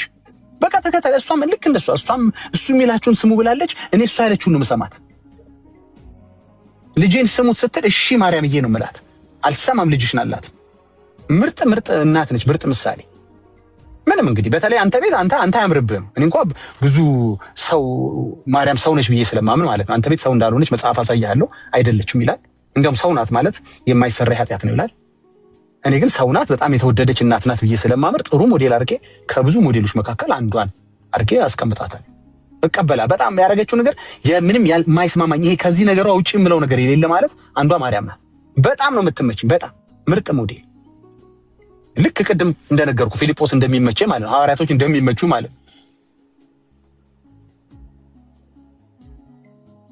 አንተም እንደዛው ከሆንክ በቃ አይደለም ላላየኸው ገብርኤል ስለ አይደለም እኮ ለተገለጠ እንዲህ በአይን በብረቱ ብታየው ራሱ አትስገድለት። ከማርያም ተምረህ ዘካርያስ ምናምን ቆርኔሌዎስ ብለህም አትሰማቸውም። እነሱም አልሰገዱም ለነገሩ ተገልጦላቸው መልአክ። እነሱ ስለማሰማቸው እኔ አንተ ከፍጡር በላይ የምትላትን ግን ከፍጡር በላይ ያልሆነችው አንተ ቤት በጣም በህሊናህ ከሰውነት ውጭ ያረርካትን ግን ያችን የተከበረች የተወደደች እናትን ግን ምሳሌ አድርጌ ሰጥቻለሁ። ይኸው አትሊስት እሷ የምትለውን አድርግ። how hard is that? እንዴ ማርያምንም ያለ መስማት እንትን ውስጥ ገባችሁ እንዴ? ይሄን ያልተጨቃከናችሁ ጭራሽ ብላችሁ መጨረሻ ላይ እንዴ ሐዋርያትን ባትሰሙ አትሊስት ከሐዋርያት ጋር የምትጸልይ በጣም የተወደደች እናትን እሷን እንኳን ቢያንስ ስሟት። ድገመው አላለም አይደል ጴጥሮስ ሲሰገድለት? ኦፍ ኮርስ አራ ድገመው እንዴ የማይገባኝ እኔ ሁላ ወንጌል ያገለግልኩ አላለም ጴጥሮስ። ማርያምን ከሰማው በኋላ ጴጥሮስን ስማው እንዴ እኔ እኮ ሰው ነኝ፣ እኔም እኮ እንዳንተ ሰው ነኝ አለ ጴጥሮስ። እንግዲህ መርጠህ ከሐዋርያም አለልህ ይኸው መልስ ሰተናል፣ ከማርያምም ሰተናል። ነፍሷ እግዚአብሔርን የሚባርክ ማርያም ለኔ በጣም ምርጥ ምሳሌ ነች። እኔ ነፍሴ፣ አንደበቴ፣ ምላሴ፣ ጉልበቴ እግዚአብሔርን የሚባርከው ከማርያም ተምሬ ለኔስ የሚል ሲመጣ አምሶሪ ነው የምለው።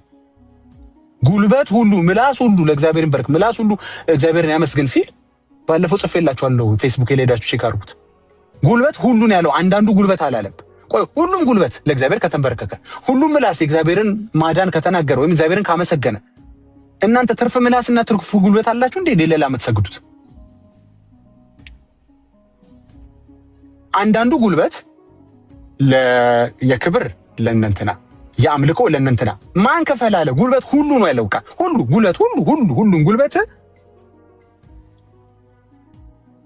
ለእግዚአብሔር ይንበርከክ። መሸንሸን አይቻልም። መሸንሸን አይቻልም። ሮሜ 14 ላይ ነው አይደል? ሮሜ 11 ላይ ጉልበት ሁሉ ለኔ ይንበረከካል፣ መላስ ሁሉ እግዚአብሔርን ያመሰግናል። ለዚህ ነው ጴንጤ ያለው ጉልበቱ በጠቅላላ የጴንጤ ጉልበት በጠቅላላ በእግዚአብሔር ፊት ነው ሸብረክ የሚለው።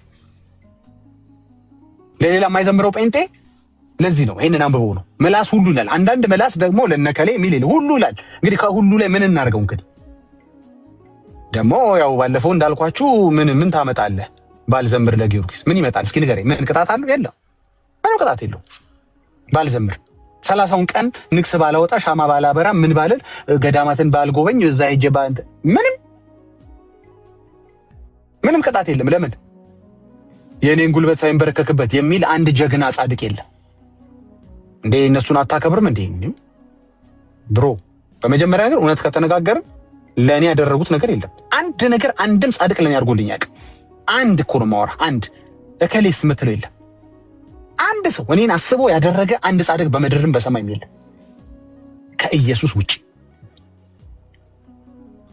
እንዴት ዲስሪስፔክት አላረኳቸውም። ለኔ ያደረጉት ነገር የለም።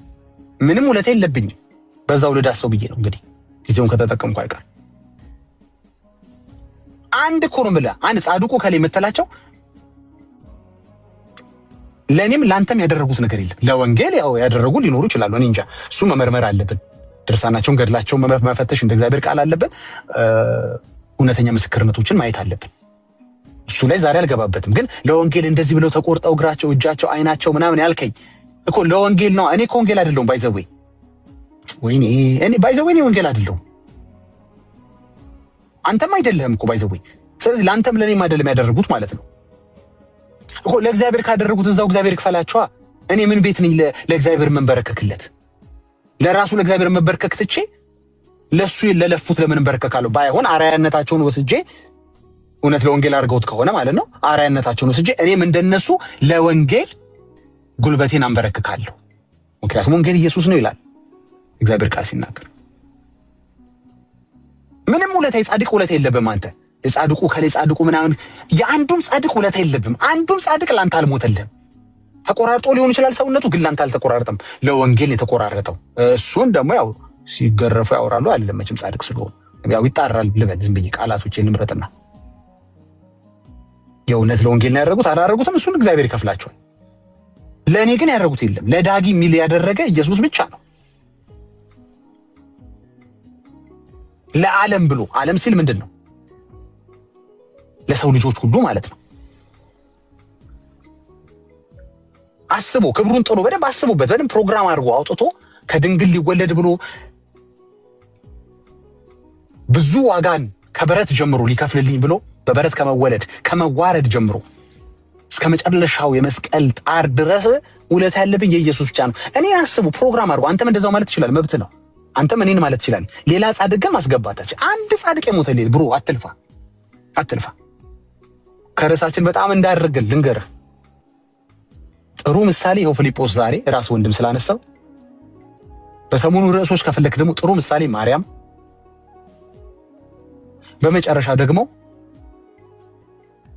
ስለ ቁርባን ከሆነ ደግሞ ለምንድን ነው ያልበላውን በላ ስትሉን ልጆቻችን የነበረው ቆርባን በቃ ወሰዳችሁ ልጆቻችንን ብላችሁ አፋቸውን በጨርቅ ሸፍነን ልጆቻችን ስንወስድ ለምንድን ነው የሸወዳችሁን ብላችሁ መጠየቅ ትችላላችሁ። ሄዳችሁ በአክብሮት ሂዱና ተከበሩ ካህናት እናንተ ጋር እንዳሉ አውቃለሁኝ፣ በኮቴሽን ማለት ነው በትምህርተ ጥቅስ የተወደዱ ፓትርያርክ እናት አባቶች ሂዱና ጠይቁ። እንግዲህ ከሰሚ ይነግሯችሁን በልቷል ምን አገባ ካሏችሁ እንግዲህ እዛው ጨርሱ።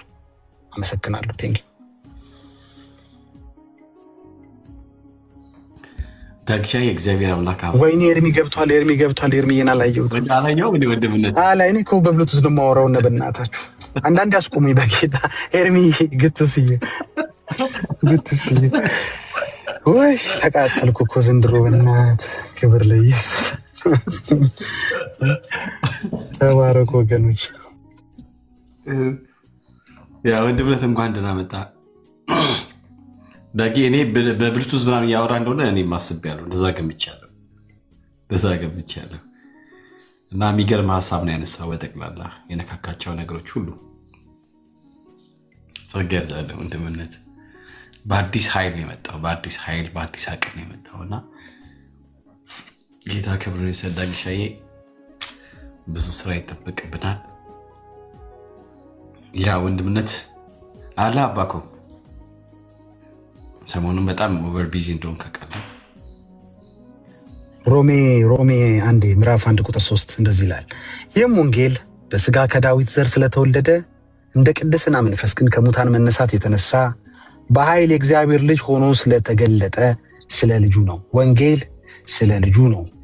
ወንጌል ስንል ኢየሱስ ማለታችን ነው። ስለዚህ ለኔ ነው ጻድቁ ከሌ ተቆረጠ የምትለኝ አንተ ውሸታም ነህ። እውነት ተቆርጠው ከሆነ ማለት ነው። እውነት ለወንጌል ተቆርጠው ከሆነ አንተ ወንጌል አይደለም፣ ኢየሱስ ነው ወንጌል። እነዛ አባቶች እውነት አድርገውት ከሆነ ያደረጉት ለኢየሱስ ነው ያደረጉት። አንተ ደግሞ ኢየሱስ አይደለም። አንተ ዋጋ መክፈል አትችልም።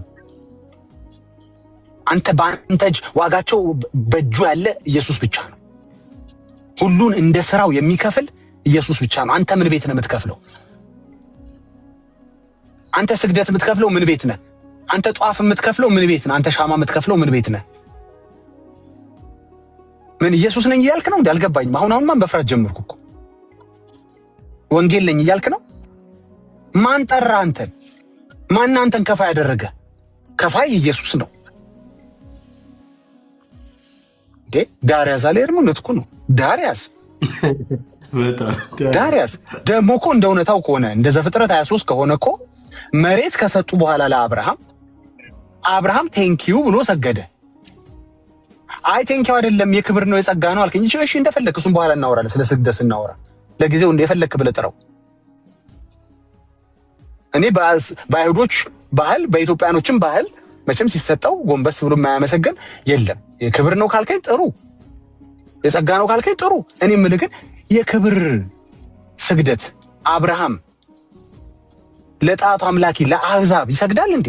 ጻድቅ ለጣዖት አምላኪ ይሰግዳል እንዴ? እሺ ቆይ ወደ ስግደት ሊሄድብኝ ነው አይደለም። እኔ እሱ ልል አይደለም ይሄን ያነሳሁት። አንተ እኮ ሰተህም ትሰግዳለህ። ግራ የገባው እኮ ነው አንተ። ሰተህ መሬት ሰተህ እንዴት ትሰግዳለህ? ከሰጠህ እነሱ ይስገዱልህ እኮ። የአብርሃምን ታሪክ ካነሳው ጻድቁ አብርሃም ሰገደ አይደል? አንተ ቤት ያሉ ጻድቆች ለአንተ ለምንድን ነው የማይሰግዱት ታዲያ? እንደሱ ከሆነ ይስገዱልህ። አንተ ስጣቸው ሻማ፣ እነሱ ለአንተ ይስገዱልህ። አንተ መሬት ስጣቸው፣ እነሱ ይስገዱልህ። ጻድቁ ከሌ ምን አይተባሉት? እንደዚህ ሊትራሊ ከሆነ የምትፈታው እያመሰገነ ቴንኪው እያለ ካልሆነ አብርሃም በባህላቸው መሰረት የክብር ከሆነ እሺ ጥሩ፣ እሺ ምንም ችግር የለውም እኮ የክብር ይስገዱልሃል። አንተ እኮ አንተም መሬት ሰጪ አንተም ሰጋጅ ሆንክ እኮ። ግራ የገባው እኮ ነው። እቺን ሳልነካት ማለት ስለማልፈልግ ነው። አያገባህም ነው የምልህ እኮ አንተ አያገባህም ነው የምልህ። ያደረጉት ስለ ወንጌል ከሆነ አንተ ወንጌል አይደለም ዞር በል። ምን ቤት ነህ ልክፈል የምትለው? የምን ውለታ ነው ያለብህ? ሞቱልህ? ምን ነው ኢየሱስ ውለታ ትዝ አይልህም?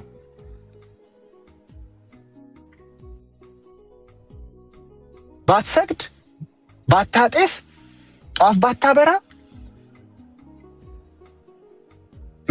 ምንም ከህይወት የሚጎል ነገር ምንም ቅጣት የለም። ኦርቶዶክስ ቤተክርስቲያንም ከገድልና ድርሳናቶቿ ውጪ ቦልድሊ ቅጣት አለ ብለህ አታውቅም።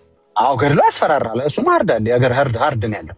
ቢጨንቃቸው ሐዋርያቶች አላስፈራራ ሲሏቸው ትጠፋለህ ትቆረጣለህ ይለዋል።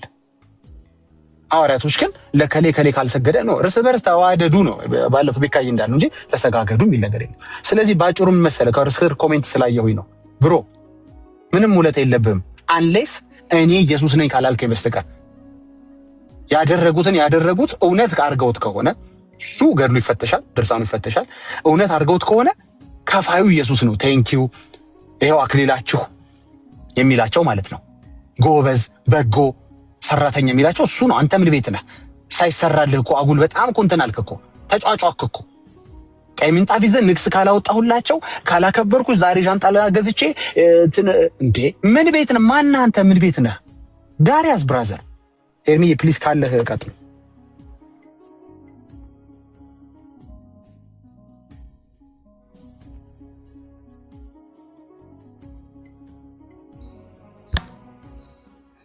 እኔማ ለአንድ ሳምንት ስዊዘርላንድ መሄድ አለብኝ ወንድምነትን ለማገዝ ቶሎ ወደ አገልግሎቱ እንዲመለስ።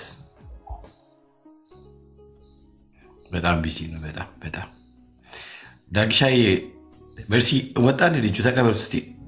ለምን ወጣ? ምን አገባ እኮ እያለ ነው። እኔ ሰግዳለሁ አድርጎልኛል እያለ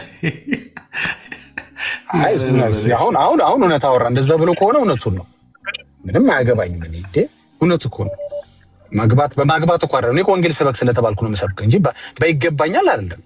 እኔ ምን ባንተ ላይ ኃላፊነት መብት ያለው አንተን የሰራህ ብቻ ነው። እውነትህን ነው። ዛሬ እሞታለሁ ብትል ምን አገባኝ? እኔ እኮ አያገባኝ። እኔ ድርሻዬን ነው የምወጣው እንደ አንድ የወንጌል ሰባኪ ለአንተ ወንጌል መስበክ እንጂ አንገትን ይዤ ካልዳንካት ምናምን ካልተጠመካት እንዴ እንደዛ አለ። እኔ አስተማሩኝ ሐዋርያቶች። እውነትህን ነው። ምን አገባኝ? እኔ የሚያገባኝ አንተ የመጥፋት ጉዳይ የወንጌል አደራ ነው የሚያገባኝ እንጂ አትሰግዳትም እሰግዳታለሁ ብዬ ሌላ አንተ ቀመር ማውጣበት እንትን የለምና ብራዘር እንደዛ እንዳትረዳኝ።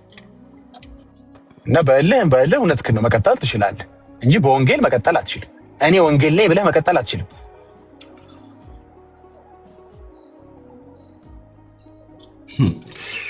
ይገርም። አቤት አቤት አቤት! የተፈወሰ ማይንድ ደስ ሲል። መርሲ ያለሽ እንዴ?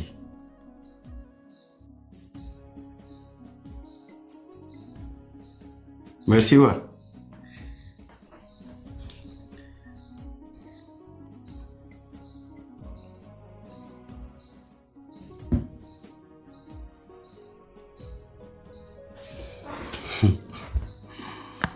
ዳጊ ግን በጣም የሚገርም ነገር እኮ ያነሳው ጌታ። ምን አድርገውልኝ እንዴ? ምን አድርገው ደግሞ እኮ ፌራ ያለም ዳግቻዬ። ኦኬ እሺ እሺ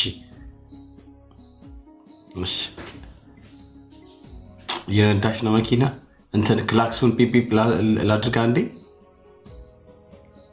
ፒፒ ባስ። ኦኬ ምን አድርገውልኝ ዳግቻዬ። ግን እውነት ነው እኮ ባይ የምትለው ነገር ለውለታቸው ስገድ አልተባለም እያለህ ነው። እያየሁ ነው ኮሜንቶች እና እንደዚህ እንኳን አልመለስም። ብዙም በደንብ እንደገባቸው ያስታውቃሉ። ገባህ? ጸጥ ረጭ ሲሉ ሲገባቸው ነው። እንደዚህ ደስ ይለኛልና ለውለታቸው እኮ ስገድ አልተባልክም ይላል። እስኪ ለምናቸው ነው ስገድ የተባልኩት? ናገባና ንገረኝ እስኪ። ለእንትናቸው ስገድ የተባልክ አንተ ምን ቤት ነህ እኮ ነው ማትመልሰው ጥያቄውን። ይሄ ነው እኮ ለወንጌል አይደል ያላችሁት? ለወንጌል ወጥተው ወርደው እንትን ብለው ያላችሁን። እንግዲህ አንተ ወንጌል አይደለም ዳር ያዝ። ምን ቤት ነህ አንተ? ከፋይ አይደለም አንተ። ቴንኪው ማለት አትችልም አንተ። ዋጋ መስጠት፣ አንተ አክሊል መስጠት፣ አንተ ደሞዝ መስጠት፣ ሪዋርድ መስጠት አንተ አትችልም አትችልም። አንተ የራስህን ሩጫ ነው መሮጥ የምትችለው። አንተም እንደዛው ለመሸለም እውነት ለወንጌል አድርገውት ከሆነ አንተም እንደዛው ያሸልማል ይሄ ነገር አክሊል አለው እንዴ ብለህ አንተም እንደነሱ ነው እንግዲህ። ግር የሚያስቆርጥ ከሆነ መቆረጥ ነው። እኛ እንደውም ለሞት ነው የታሰብነው። አንተ የነገርከን መቆረጥ ነው። መሞትም ካስፈልገን ሞታለን ለወንጌል ያሸልማል እንዴ። አስበዋል። ምን ቤት ነህ ነው የማትመልሰው ጥያቄ ይሄ ነው። ስለዚህ ለውለታቸው ስገዱ ካልተባልክ ለምናቸው ስገዱ እንደተባልክ ና እናሳየን። ለእንትን ግን እንትን ስገድ እስቲ አንድ ሐዋርያ ጥራልኝ። አንድ ሐዋርያ ብቻ ለእንትና ለእንትንህ ብሎ የሰገደ አንድ ሐዋርያ እንትና እንትን ስለሆንክ ይሄው እንትን ብሎ የሰገደ የለም እኮ። አሁን ጣጣ ውስጥ ነው የገባችሁት። እኛ ማርያም እንዳደረገች ነው የምናደርገው። አንሰማችሁ እንኳን ስለን አይደለም እኮ ፊዚካሊ እንደዚህ በአይኔ እያየሁት ቢገለጥ ገብርኤል አልሰግድም። ለምን ሲለኝ ገብርኤል ከእናቴ ማርያም ተመሬ ይለዋለሁ። ምን ይመጣል እስኪ ከዛ ንገረኝ። ወይ ማርያም ተሳስታለች ወይ እኔ ተሳስቻለሁ ማለት ነው። እንግዲህ ማን እንደተሳሳተ እኔ እናያለን። ኤግዛክትሊ እሱ ያደረገችው እናደርጋለን። እስኪ ምን እንደሚመጣ እናያለን የዛን ጊዜ። ወይ ደግሞ ጥሩ ፈለግ አይደለችም ምናምን እንዴት ምናምን ብለህ እንግዲህ ካልደፈርካት በስተቀር ማለት ነው። እኔ ጥሩ ፈለግ ነች ብዬ ነው፣ ጥሩ አራያ ነች ብዬ ነው የማምነው።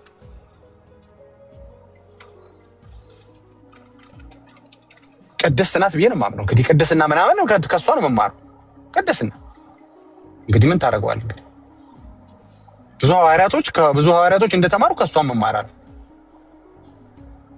ወይ ተሳስቼ ከሆነ ግባና ንገረኝ ብራዘር፣ እህቴ ግቢና አይ አይደለም አንተ ማንህና ነው የማርያምን ነገር የምትደግመው ምናምን በለኝ። አይ በቃ ኤግዛክትሊ ግር በግር እሷ ያደረገችውን ነው ማድረግ። የጸለየችውን ኤግዛክት ጸሎት ነው የምጸልየው። ኤግዛክት ጸሎት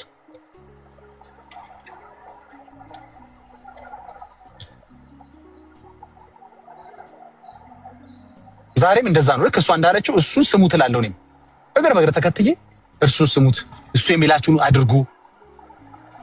ከየት አመጣው ይሄን አባባል? ከማርያም ትክክለኛ አባባል ስለሆነ ምርጥ ሞዴል ስለሆነች። እንግዲህ አሁን መጣ ምን ታደርገዋለህ? አሁን ምንድነው የምታደርገው መሰለህ? በሚቀጥለው ቤት ከፍትና ማርያም አይደለችም ትክክል፣ ዮሐንስ ነበር ትክክል፣ ከአንዴም ሁለቴ መስገዱ የክብር መስገዱ እና እንትና ደግሞ ሎጥ ደግሞ እንደሰገደ አብርሃም ብለህ ማርያም ሪፊውት ታረጋታል። ዲባንክ አርጋት እስኪ ወድ ኮንክ አሁን ያዝ ነው ተይዘሃል። አሁን በቃ ምን ታደርገዋለህ? ጴንጤ ማርያም ያደረገችውን አደርጋለሁ እያለ ነው። ኦርቶዶክስ ደግሞ አይ አይደለም አብርሃም ያደረገው ነው የምናደርገው፣ ሩት ያደረገችው ነው የምናደርገው፣ ሎጥ ያደረገው ነው የምናደርገው፣ የማርያም አይደለም ትክክል ብላችሁ እንትን አልኩ። አንተ እኮ ስዕል ነው እኮ ስዕል ነው እኮ የምታወራኝ እኮ። ራሱ ገብርኤል እኮ አልኩ በአካል ቢገለጥ ይሄ ቅዱስ የተወደደ መልአክ በጣም እናከብረው መልአክ ቢገለጥ ራሱ አልሰግድለትም። ፒሪየድ። ከዛ ዲባንክ ልታረገኝ ስትል ማርያም ትሆንባለች፣ አርፈህ ትቀመጣለህ ማለት ነው። እስቲ ማርያም ይሄን አድርጋለች እስኪ እንደዚህ በለኝ። ምንም የማላደርገው ነገር የለም። ትውልድ ሁሉ ብጽዕት ይለኛል ብላለች፣ እኔም ብጽዕት እላታለሁ። ምንም አያንቀኝም ታውቃለህ። የማርያም አያንቀኝም፣ ያንተ ትምህርት ነው የሚያንቀኝ። እርስ በርስ ተዋደዱን እርስ በርስ ተሰጋገዱ ብለህ የቀየርከው ያንተ ነው የሚያንቀኝ እንጂ የማርያም በጣም ነው የሚመቸኝ። በጣም በሉ ተባረኩ፣ ወዳችሁ።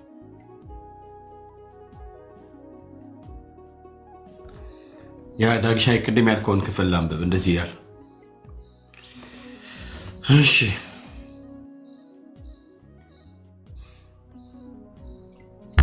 እርሱ በእግዚአብሔር መልክ ሲኖር ሳለ ከእግዚአብሔር ጋር መተካከልን መቀማት እንደሚገባ ነገር አልቆጠረም። ነገር ግን የባሪያ መልክ ይዞ በምሳሌውም በሰው ምሳሌ ሆኖ ራሱን ባዶ አደረገ። በምስሉም እንደ ሰው ተገኝቶ ራሱን አዋረደ፣ ለሞቱም ይኸውም የመስቀል ሞት እንኳን የታዘዘ ሆነ። በዚህ ምክንያት ደግሞ እግዚአብሔር ያለ ልክ ከፍ አደረገው፣ ከስም ሁሉ በላይ ያለውን ስም ሰጠው። ይህም በሰማይና በምድር ከምድር በታች ያሉ ሁሉ በኢየሱስ ስም ይንበረከክ ዘንድ ምላስም ሁሉ ለእግዚአብሔር አብ ክብር ኢየሱስ ጌታ እንደሆነ ይመሰክር ዘንድ ነው ይላል።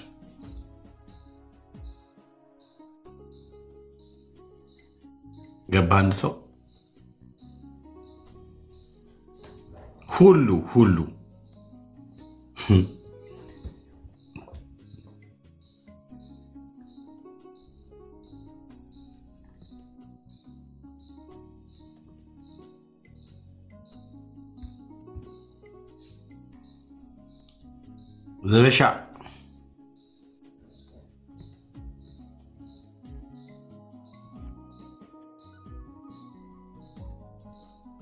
ዘበሻ ነው።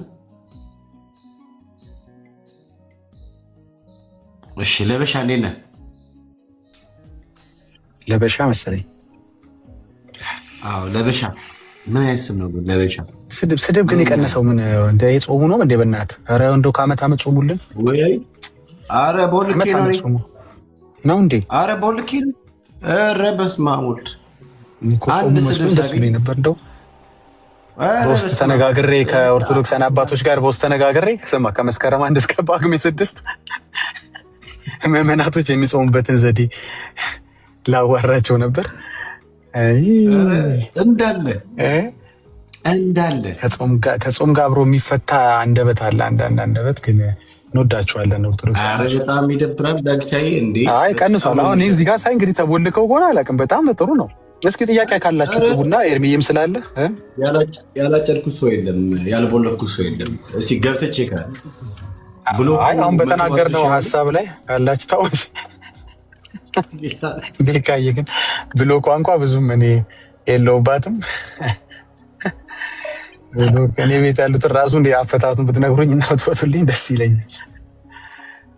አራት ፍታቸው ይቀመጡ የተወለኩም አይቀመጡ።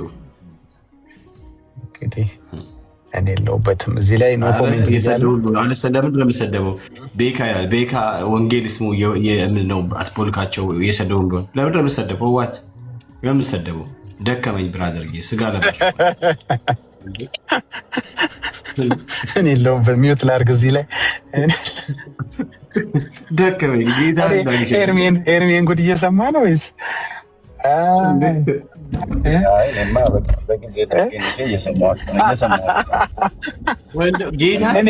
እኔ እሞታለሁ እላለሁ።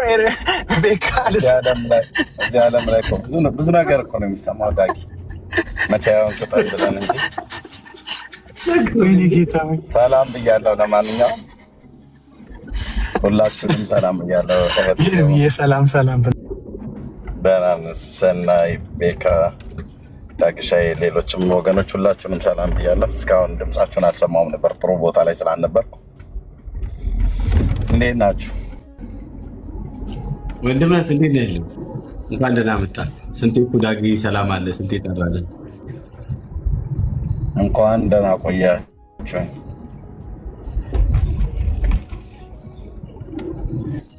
አይ ወንጌል እንደ ኦርቶዶክስ ቤት ጠላና ዳቦ ወንጌል ጠላና ዳቦ እኮ እያቀረቡልህ አይደለም እንደ ኦርቶዶክስ የምትሰብከው። እዚህ ስድብ ነው የሚያቀርቡልህ። የእነሱ ያ ዝም ብሎ በስም ወንጌል ይባላል፣ ግን እዛ ስትሰብክ ከንፈሮት እንዳይደርቅ አባታችን እችን ይጠጡ ተብለህ ነጭ ከጥቁር ስንዴ አማርጠው ዳቦ ክብርህን ብሎክ ታደርጋለህ ይሉታል። ከስር ክብርህን ብሎክ ታደርጋለህ ይሉታል። መሰደብ ክብር ነው ስትል እና ታዲያ መሰደብማ በጣም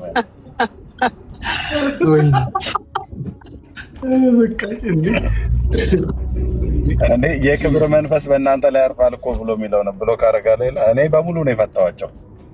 አንዳንዴ እንደዚህ ብሔር ተኮር ነገር ያሉትን ካልሆነ በስተቀር ወዲያው ነው የምፈታቸው።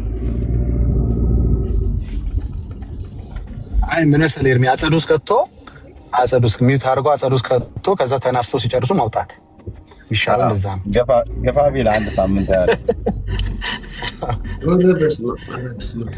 እኔ እኮ ጀርባዬ ተወጋጋ። በቤት የደረሰ ግን አይደረስባችሁ።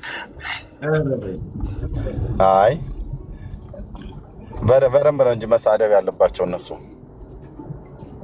አሁን እኮ የት አለ ስድብ? ድሮ እኮ ስድብ እኮ ድሮ ቀረ እንደሚባል ነው። መዝሙር ድሮ ቀረ እንደሚባል ስድብ ድሮ ቀረ ነው ይባል። አሁን እኮ እንደውም የሉም።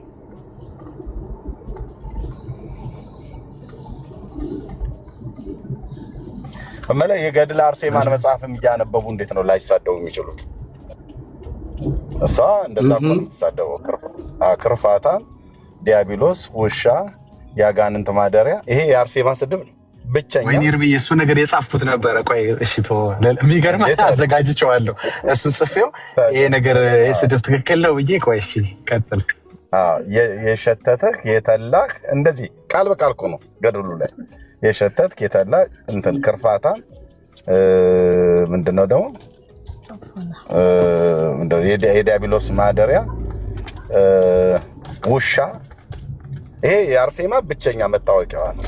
እና የአርሴማ ልጆች አሁን እዚህ ያሉ የአርሴማ ልጆች በሙሉ ይሄን ነው ብሎ ማለት እና ልጆች ከወላጃቸው አይማሩም እንዴ? ከእናታቸው ይማራሉ። ስለዚህ አንታች ሲጽፉ የምታያቸው በሙሉ የአርሴማ ልጆች ናቸው። እንደዚህ አይነት ስድብ የሚጽፉ ማለት ነው። እና የት አለ እንደውም እኮ አሁን እኮ ቀለል ብሏል።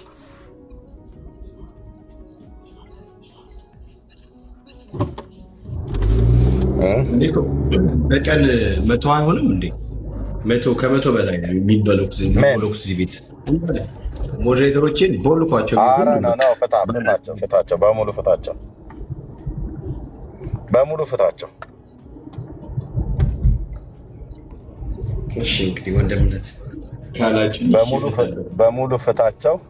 ሲመጡ ግን ቻለው። እዚህ አሁን የተመለጠው ፀጉርህ ላይ ፀጉር እስኪበቅል ድረስ ነው የሚጸድቡ። አይ ኤርሚዬ እንደሱ ካልከውማ ጭራሽ እንትን አይላቸው። አንድ ስድብ በተሳደቡ ቁጥር በነፃ በቀለልኝ ብሎ ትንንሽ ፀጉሮች ናቸው ይበቅሉት። ይህን ከነገርከው በቃ ኮስት ኢፌክቲቭ ነው እና በነፃ እንትና ቪዲዮ ሰማ እንዲ ወንድምነት እንደዚህ ቪዲዮ ሰማ። እንደዚህ ቪዲዮ ላሰማ። ቆይ ሁለት ቪዲዮ ላሰማ። ምን አይነት ቪዲዮ?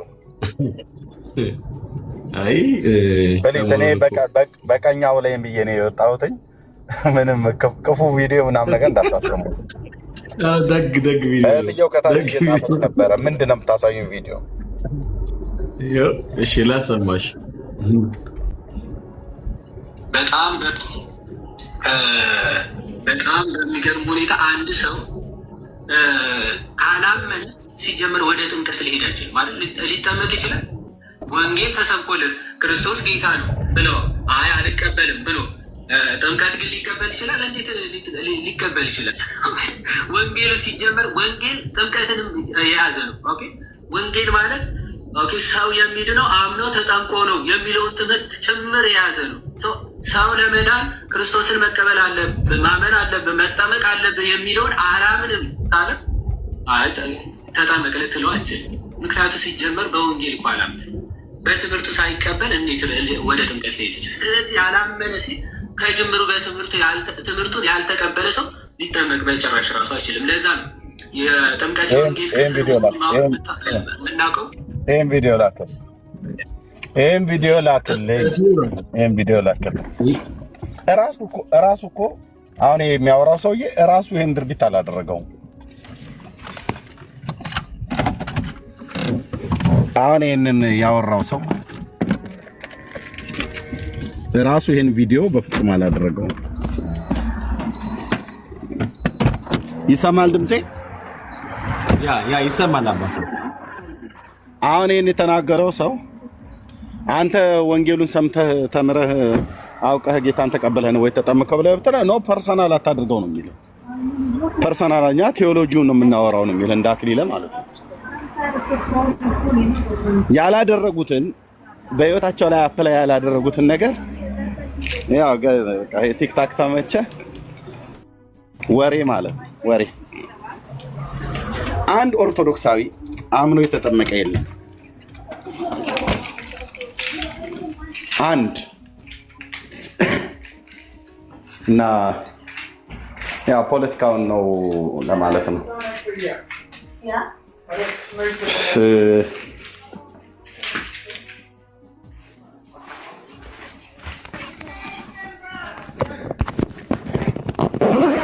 ማን ነበር አንዴ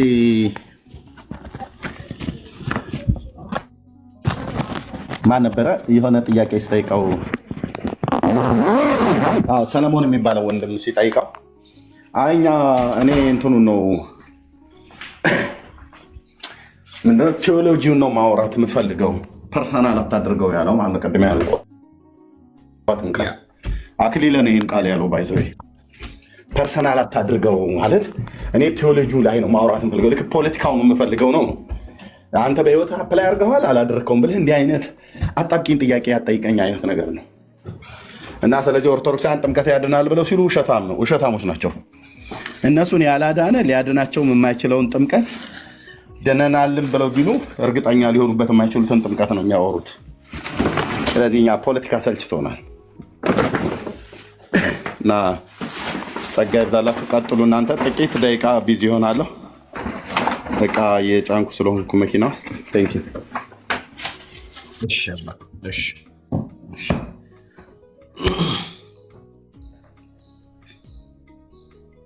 በወላጆቻችን እምነት ተጠምቀናል። ዳግሻዬ እንትን በስፖንሰር ተጀመረ።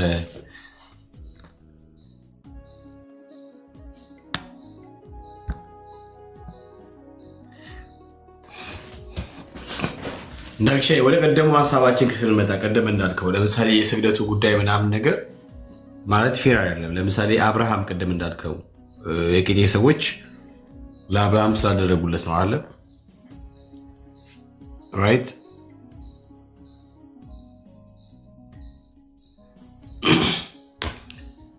እና እሺ እንደ እንግዶች ገብተዋል እንዴ? መርሲያችን እንደ ሰኒያችን እንዴት ናቸው? ደህና ናቸው ወይ? ሰላም በሉን እስቲ። እኔ ሰላም ልበላችሁ። እንዴት ናችሁ? እኔ ውጭ ነኝ። ዝናብ ዘነበ። ሰላም ነው? ሁሉ መልካም? ዳጊ ዝናብ እየዘነበ ነው። ደስ ሲል ብታየው። እናንተ ጋር ዘንባል እንዴ? አዎ ይሄን 2 ቀን ዝናብ ነው። ገርሞኛል።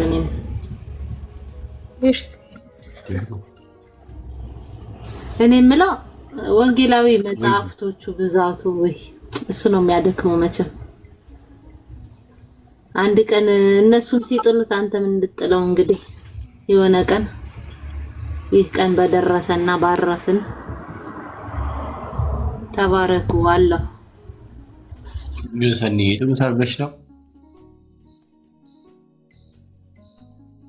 ይጥሉታል ነው ይጥሉታል። አንድ ቀን መጣሉ አይቀርም ወንድማ። እሺ እንግዲህ ተስፋ እናደርጋለን። እሺ የገብርኤል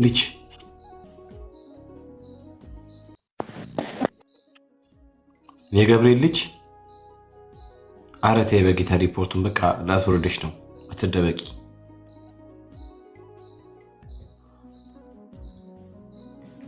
እሺ መሲያችን ሰላም በይ። ኦፊሻል ሻሎም። የተወደዳችሁ የጌታ ጸጋና ሰላም ይብዛላችሁ። ሁላችሁንም ሰላም ብያለው። ቤክዬ፣ ዳግዬ፣ ኤርሚዬ ስላያችሁ ሁላችሁንም ደስ ብሎኛል። ሜርሲዬ፣ ሰናይ ጸጋና ሰላም ይብዛላችሁ አለው። ቤክዬ ገና ቤት መግባቴ ነው። ቅድም አልተመቸኝም ነበር፣ ለዛ ነው። ጌታ አሁን ገና አሁን ገና ነው የገባሁት። ጌታ እንደገባሁ ሮጬ ላይቭ ላይ መጣሁኝ።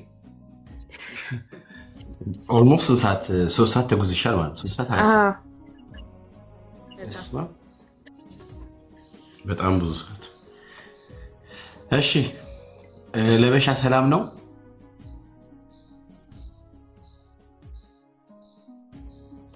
ለበሻ በቃ ታስገቡት። አሁን ይሄ ሰው የትም ስታገኙት እንዳታስገቡ። እንደዚህ አይነት ባህሪ ያለው ማለት ነው። ሲጀመር 10 ምናምን ፎሎወር ነው።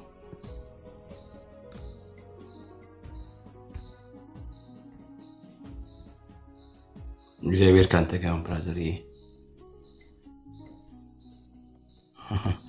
40 ሺህ ምናምን ነሐሴ 40 ሺህ ቁጥር እናሳየን እስኪ። ፕራይቬት አድርጎ አይቻልም ማለት አባቆ ፕራይቬት አድርገህ ምናምን ትችላለህ። ለምን 100 ሺህ አሁን ብራዘር 100 ሺህ እኛ ምን አገባን? እኛ ግን ፔንቴኮስታሎች ነን። የእነ ሐዋርያ ጳውሎስ ወንድሞች እነሱ የተከተሉትን እምነት የምንከተልን እኛ።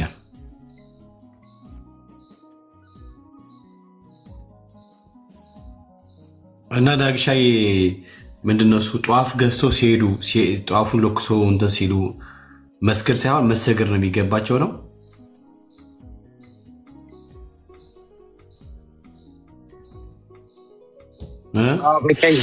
አንዴ ድምፅ ስላለ ነው። አንድ ደቂቃ ልክ ነው መሆን ያለበት እንደዛ ነበር። እንደ ቃሉ እንደዛ ከሆነ ኮንቴክስቱን ሳያዩ ከተረጎሙ ክፍሉን እስኪ አንዴ አንብበው። 4 ቁጥር ያህል ዘፍጥረት 23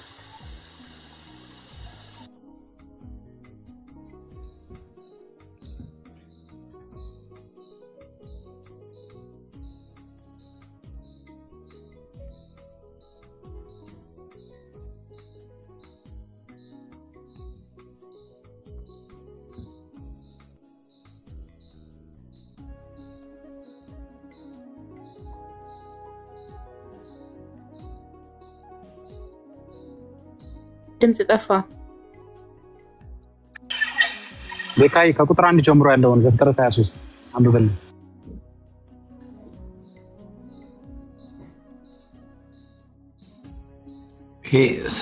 እዚህ ግን በጣም ረዥም ስም ነው። በኢየሱስ ምንድን ነው አሁን በቂጢያት ምንድን ነው በቂጢያት 40 ዓመት ቀን ከተማ ነው እንደሱ ምን አይነት ስም ነው?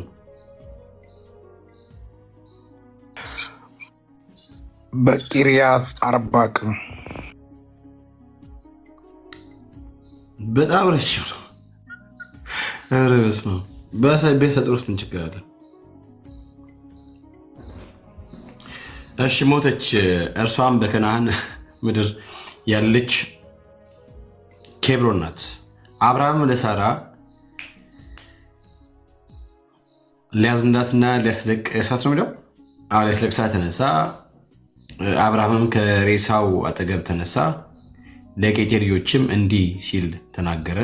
እኔ በእናንተ ዘንድ ስደተኛና መጻተኛ ነኝ። በእናንተ ዘንድ የመቃብር ርስት ስጡኝ፣ ሬሳዬንም ከፊቴ ልቅበር። የቄጤ ልጆችም ለአብርሃም መለሱ አሉትም፣ ጌታዬ። እንዴት ጌታዬ ያሉት? ዳግሻዬ ጌታዬ ሆይ ስማን፣ አንተ በእኛ መካከል ከእግዚአብሔር አለቃ ነህ። ከመቃብር ስፍራችን በመልካም ቦታ ሬሳን ቅበር።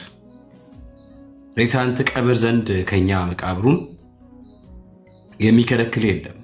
አብርሃም ተነሳ፣ ለምድሩ አሕዛብም ለቄጢ ልጆች ሰገደ ይላል።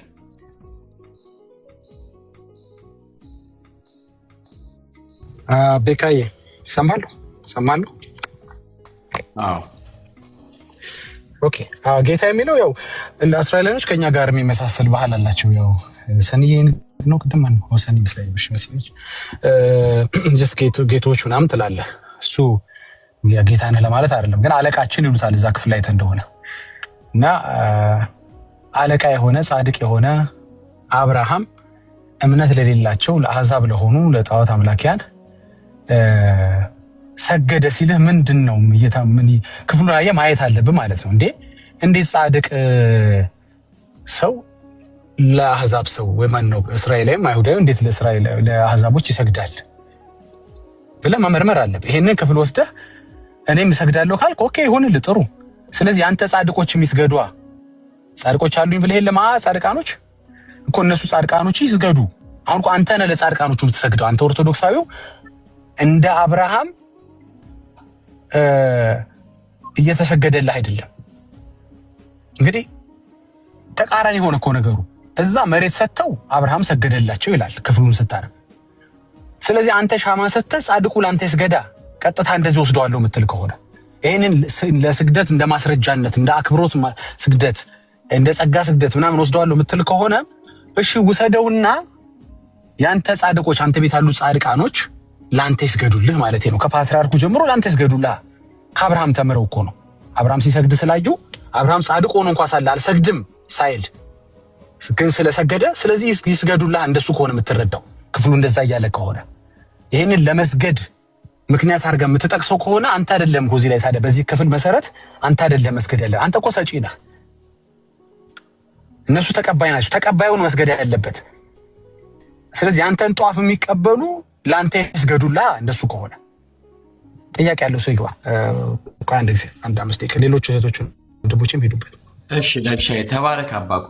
በራሳችሁ አካውንት ነው ፕሊስ እዚህ ቤት ሌላ ነገር የምጽፉ ሰዎች ምናምን ነገር እኛ ወንጌል እንስራበት በጌታ የኢየሱስን ስም ይዛችሁ ኢየሱስ የሚል ቀጽላ ከፊት አድርጋችሁ የምታወሩት ነገር በጣም ነው የሚያስጠላው፣ በጣም ነው የሚያስጠላው። እኔ ደግሞ ደስ አይልም። በነገራችን ላይ በቃ እኔ ፋይት የሚመቻው ፊት ለፊት ሲሆን ምናምን ነገር ነው። ከጀርባ ሆናችሁ በጣም ይደብራል። እና ዝም ብላችሁ ሰው በእናንተ ማይንድ የሚመራ ምናምን ይመስላችሁ ሰዎች ያላችሁ፣ አረ በጌታ ተው እንዴ! ይሄ የተበላሸ የማይንድ ውጤት እንደሆነ የሚያሳውቀው እና ፕሊስ አትረብሹም። በቃ ዳጊ ያለው አቡነ ተክለ ሃይማኖት ለአንድ እስላም ይስገድ እያልክ ነው? የአብርሃምን ንጽጽሮች ያረከው ለኬጢ ልጆች ብሎ ያለ እንግዲህ ጻድቅ ነን የሚሉ መስገድ አለባቸው። ጻድቅ ከሆነ አብርሃም ተብሎ ምን አረገ ነው? አብርሃም ሰገደ ነው እንጂ አብርሃም አሰገደ አይልም እኮ። ስለዚህ በኦርቶዶክስ አስተምሮት አቡነ ተክለ ሃይማኖት ጻድቅ ነው፣ ለአንድ እስላም መስገድ አለበት ማለት ነው። አቡነ ተክለ ሃይማኖት ነው የሚሰግደው ለእስላሙ። አዎ ጻድቁ ተሰገደለት አይደለም ክፍሉ የሚናገረው፣ ጻድቁ ሰገደ ነው የሚለው። ስለዚህ ይስገዱ፣ ጻድቆቻቸው ይስገዱ። እንግዲህ ብፁዕ አቡነ እንትናም ጻድቅ ናቸው አይደለ? እሳቸው መስገድ አለባቸው ማለታቸው እንግዲህ በሌላ እንዳታዩት እንጂ ክፍሉ እንደምንረዳው ጻድቆች ለእናንተ ይስገዱ ነው ሐሳቡ። እንደዛ ከሆነ ቀጥታ የሚረዱት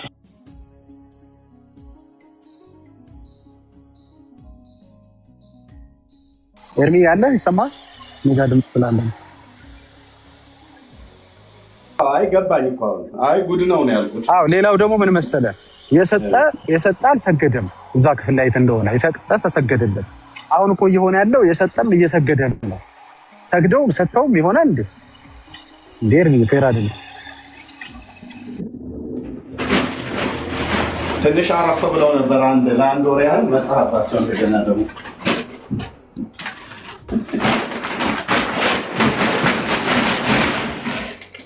እንደዛ ነው የሚሉት። ትንሽ አረፍ ብለን ነበር ተመልሰው መጣ ነው የሚሉት። ጥሩ ቻሌንጅ ነው። ይምጡና ይንገሩን ይመልሱ።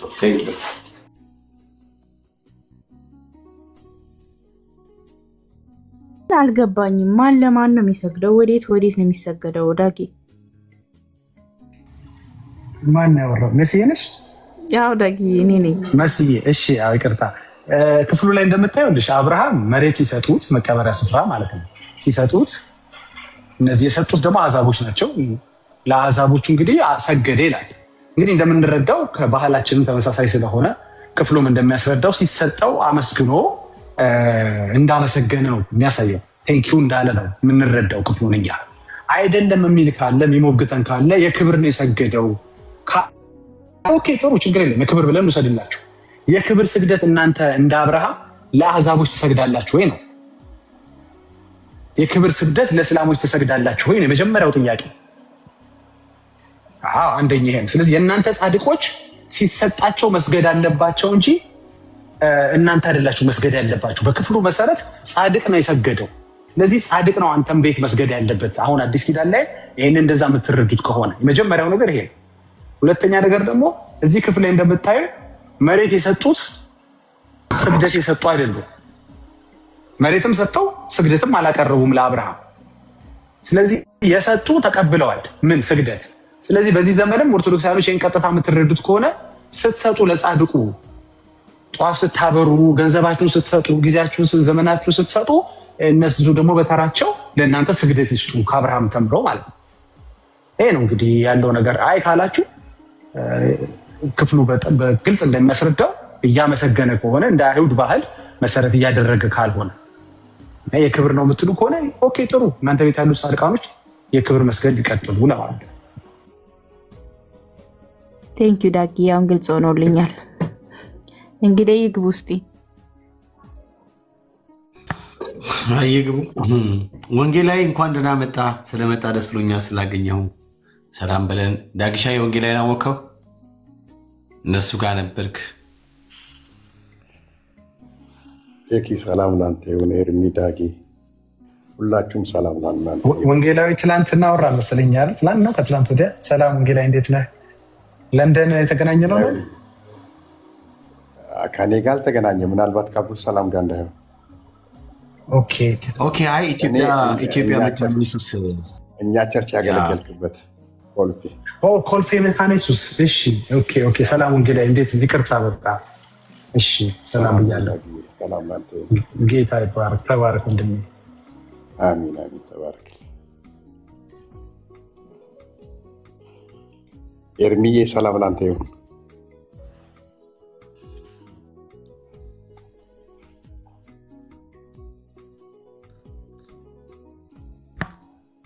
ወንጌላ ኤርሚዬ ትንሽ ቢዚ ሆኗል እና ምናልባት ካልመለሰልህ በጣም ቢዚ ስለሆነ ነው። እኔ የምልህ ቤኪ ሰው ፈታሃል እንዴ? ከብሎክ ላይ አልፈታው እና ምንድን ነው ዛሬ ከታች ሚንት የሚሉት? መቼም ዳጊን አይተው መሆን አለበት። እሺ ካቶሊክ ላስገባራ ዳግሻዬ። አይ 0 ፎሎወርስ። እግዚአብሔር ይገስጽ፣ እግዚአብሔር ይገስጽ። አይሆንም። ዲስክሪሚኔትማ አታርግ። አረ ዳግሻ በ0 ፎሎወር እንዴ! የቤካ ቤት እኮ ነው ዳግሻዬ፣ አይፈቀድም። አይ ሁላችንም በ0 አይደል የጀመርነው ትላለህ።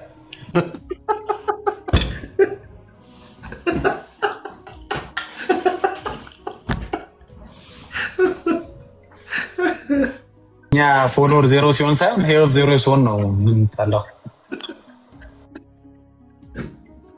እንዴ።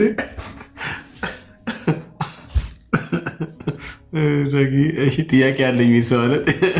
ጥያቄ ያለው ሰው ይግባ። እሺ ሰላም መላኩ እንዴት ናችሁ? ወንድሞቼ ሰላም ናችሁ? አለን ጌታ ይመስገን። ከየት ቤተ እምነት? እኔ የወንጌል አማኝ ነኝ። ተልእኮ ለትውልድ ነው ማመልከው፣ ህብረትም ማረገው። ተልእኮ ለትውልድ የት? ወደ ሰንዳፋ አካባቢ። ሰንዳፋ። ኦኬ እሺ። መጋቢ አለ? መጋቢ? አዎ። ኦኬ ታዲያ መጋቢ ካለ እኮ ጥያቄ ቢፈጠር መጋቢ ነው ልጠይቅ የሚገባው ነው። እዚህ ዲቤት በብዛት የምታደርጉ ወንድሞቼን ብጠይቅም ችግር የለውም ብዬ ነው። አይ እኛ በቸርች ስራው ሰንጋ ማለት በቸርች ስልጣን እናምናለን። ስለዚህ የቸርችን ስራ ማለት አንድ ሰው መጋቢ ኖሮት ከመጋቢው ጠይቀው ሊረዳ የሚገባውን ነገር ከመጋቢው መመገብ ሲገባው በአቋራጭ ነገር ማግኘት አለበት ብዬ አላምንም። አሁን ቸርች ማትሄድ የምትሄድበት አክሰስ ባይኖር የምጠይቅበት ምንም አይነት ነገር ላይ እንደ አማራጭ ባይኖር ኖሮ ችግር የለውም እናለን እና እኔ በበኩሌ እዚህ ያሉ ሁሉዎች በጠቅላላ የቸርችን ስልጣን ስለምናከብር በቸርች ስልጣን ሰሚት ስለምናደርግ ስለዚህ አትሄደ መጋቢ ነው ልጠይቅ የሚገባው ሰው መጋቢን ጠይቅ። ምን ጥያቄ ቢፈጥር ከኛ ይልቅ ከመጋቢ ታገኛለህ። ከመጋቢ የበለጠ ከኛ አታገኝም። ተባረከባ። ኦኬሽ ችግር የለውም። እሺ ተባረክ።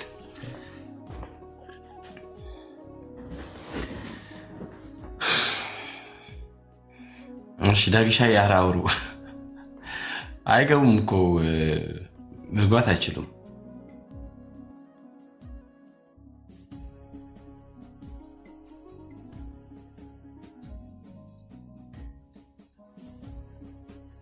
ውሃ ቢሆን ይገቡ ነበር የሚል ሰው ይኖራል እኮ ይሄኔ።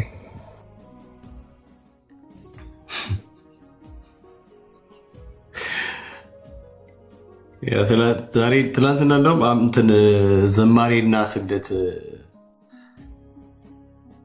መዝሙርና ስግደት ሁሉ አምልኮ ነው ምናምን ብዬ ነበር እና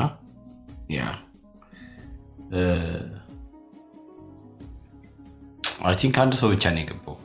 ያም ሰው የገባው ሰው ምንም አይነት ማስረጃ ላይ ያመጣም አልቻለም እና ገርሞናል። ኒሃው ቶፒኮች በጠቅላላ እንትን እያለ አይደለም ገብቶ እየሞገቱ አይደለም። እሺ ወንጌላዊ ስለመጣ ደስ ብሎናል። በሀሳቡ ላይ በጉዳዩ ላይ ከቀጥል ብዬ ነበረ ዝም አልክና ወንጌላዊ ማለት የምትፈልገው ነገር ካለ? አይ ድንገት ነው ሳያችሁ የገባሁት። ርዕሱን ነው እንጂ ያነበብኩት ዲቴል ምን እንትን እንዳላችሁ አልሰማሁም። በቤኪ ለዚህ የቶፒኩ አልሰማሁትም። እሺ አይ ቀደም ገብቶ የነበረው ልጅ ቤካይ ወይ አይ ግልጽ ለማድረግ ቤተክርስቲያንን የቤተክርስቲያንን የወንጌል ስራ ለማገዝ ነው እዚህ ጋር ያለ ነው። እኛም በገባን መጠን ባገኘነው ፕላትፎርም የወንጌል ስራ ለማገዝ እንጂ የቤተክርስቲያንን ስልጣን ለመተካት አይደለም እዚህ ያለን። ቤተክርስቲያንን ተክተን እየሰራን አይደለም ያለን እና ይሄ ነገር መታወቅ አለበት። ስልጣኗን ተክተን እኛ እዚህ ጋር እያጠመቅንላት እያስተማርንላት ደቀ መዝሙር እያደረግንላት የጌታ እራት እየሰጠንላት አይደለም ያለን። እዚህ ጋር እንደ ግለሰብ እኛም የወንጌል ስራውን እየደገፍን እያንዳንዳችን የሰጠንን የወንጌል ስራ እየሰራን ነው። ስለዚህ ክርስቲያን ከሆናችሁ ህብረት አላችሁ ማለት ነው።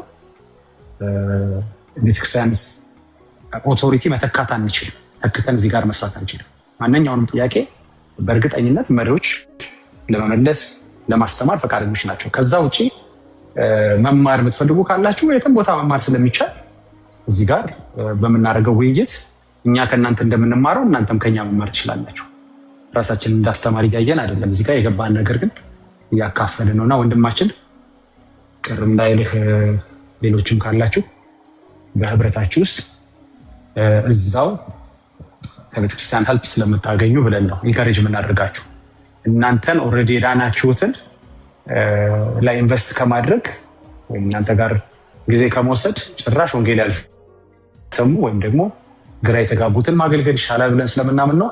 እንወዳለን ወንድማችን። ተባረክ ዳግሻዬ።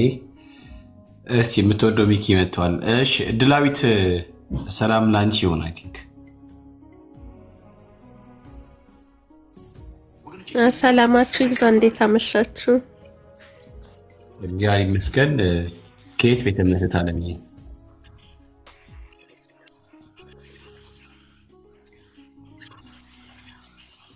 ከሃምቦርግ ነው፣ ጀርመን ነው የምኖረው። በጌታ ነኝ። እሺ ታረሚ ተባረኪ። እንኳንም በጌታ ሆንሽ፣ እንኳንም እህታችን ነሽ።